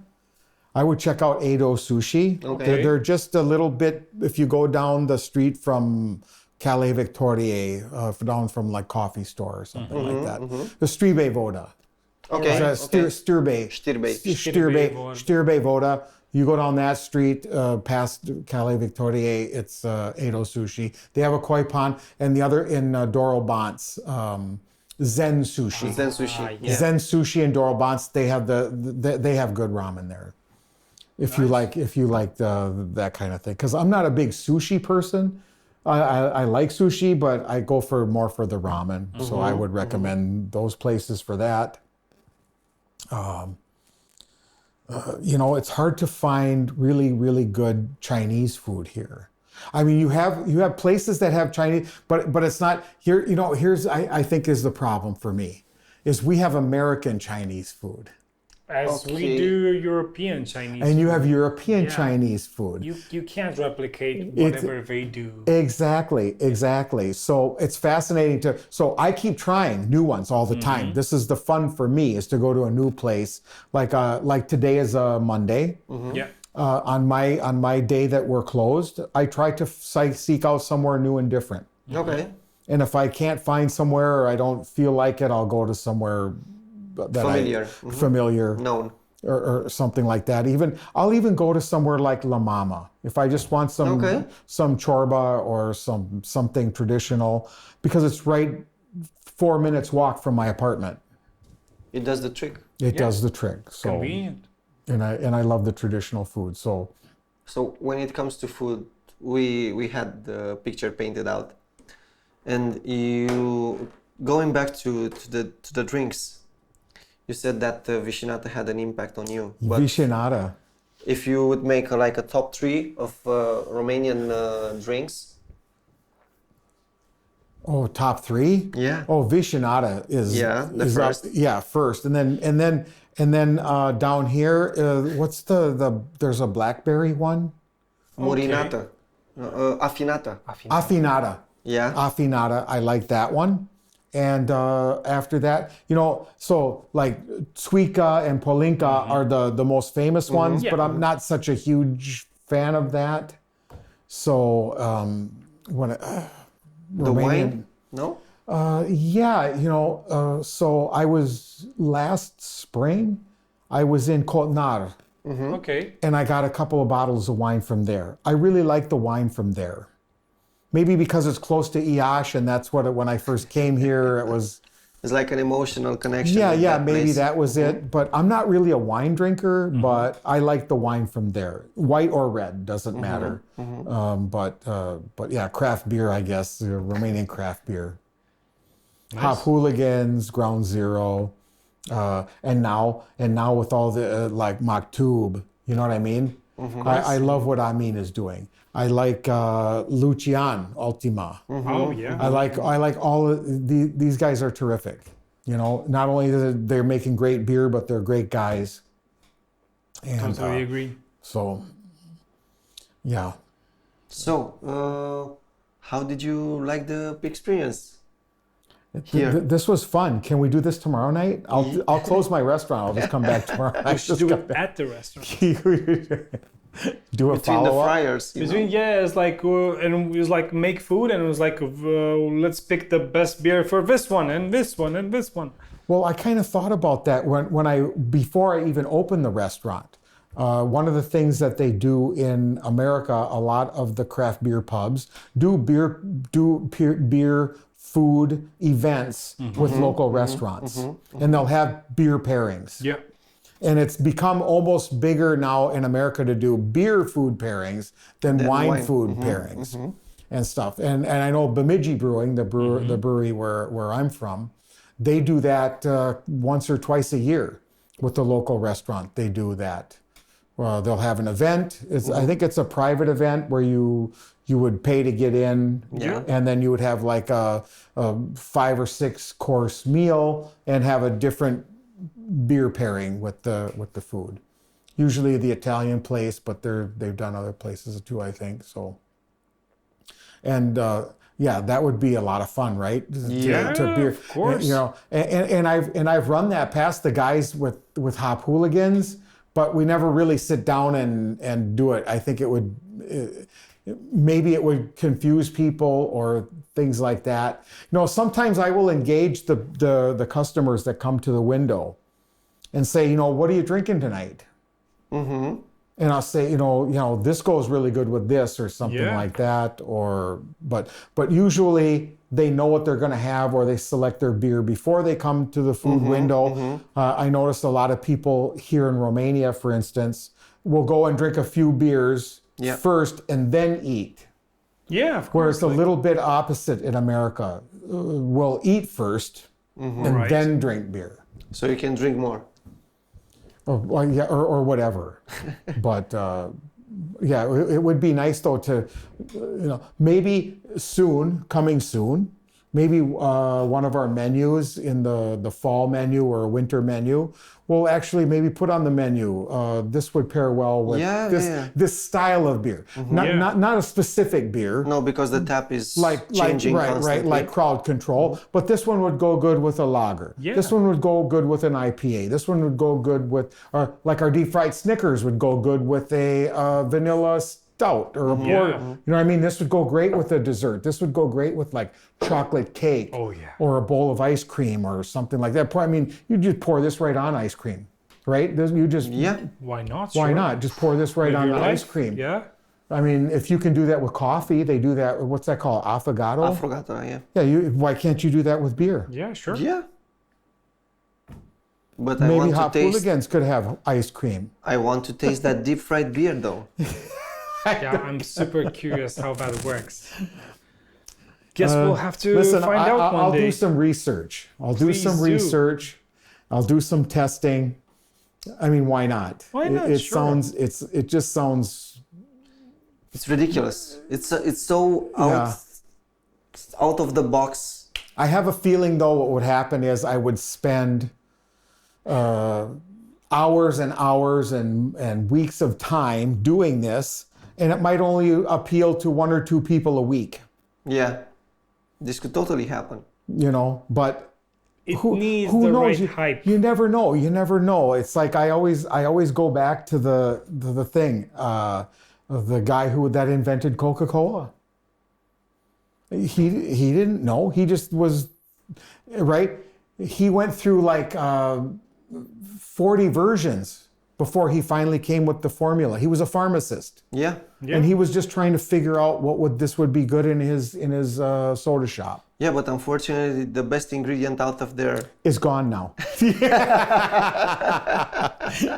Well, there's that. But you never know when you come up with the next greatest thing. Yeah. Yeah. And the same with one of these days, one of these brewers are going to come up with the next greatest thing. If they keep pushing the limits of beer, and that's what they do all the time. That's another great thing. Innovation, creativity, the artistry. You're talking about art and beer. It's artistry, it's creativity. Yeah. True. Like any kind of art. So that another reason to like it. Or at least to give it a try. Yeah. Cheers to that. Cheers. Cheers. Oh man. Jeff, we really enjoyed Having you. and everything you brought, the food and the beer. And the both, stories. And the stories. I feel like we could do this for hours, right? Because you've been asking me stuff. I would love to ask you guys stuff. Go ahead, shoot. I want to find out about you guys and what's going on here, and recommendations and all the people you know and run into and stuff. But maybe we'll do it again, another episode or something like that. We really want to bring people back again, for seconds. Okay. And Well, let's do that. yeah, we'll run into you a bunch of times until then, anyways. I think I mostly described what 4th of July is in America. I mean, if that was the thing, the fireworks, the grill, the party, the patriotism thing, and everything like that. But I mean, I have a question. Is there like one specific type of grilling or of meat that is most hamburgers and hot dogs. okay? That's for 4th of July, right? Yep, 4th of July, hamburgers and hot dogs. Not like steaks or. Well, yeah, there are people that do that. They do all the things. But I think that even if people that are grilling steaks or ribs or whatever they're grilling, every grill has hamburgers and hot dogs. Okay. Because it's easy, it's simple, it's cheap. Kids love it. Kids love hot dogs. Yeah. So, yeah, hot dogs and stuff like that, and then Coca-Cola, of course. So, yeah, the more and more people though now, like a good friend of mine, he has one of those smoker grills. It's a pellet grill. It's one of those where you set it and forget it. You pour in the pellet chips, the wood chips, and it controls the temperature and the smoke. You put your meat in there For like 12 hours. and the meat comes out perfect every time. And these are gaining popularity now. So people will get up at 8 in the morning, put that in, and then in the evening now we have really good smoked meat. That sounds amazing. Yeah, some of the most famous restaurants, barbecue restaurants in America now, are places that sell out by 2 o'clock in the afternoon. They can't, because they can only make so much per day. Places like Franklin Barbecue in Austin, Texas, they make I don't know how many a ton of meat a day. It sells out by 2. People line up. People camp out and are there at 6 a.m.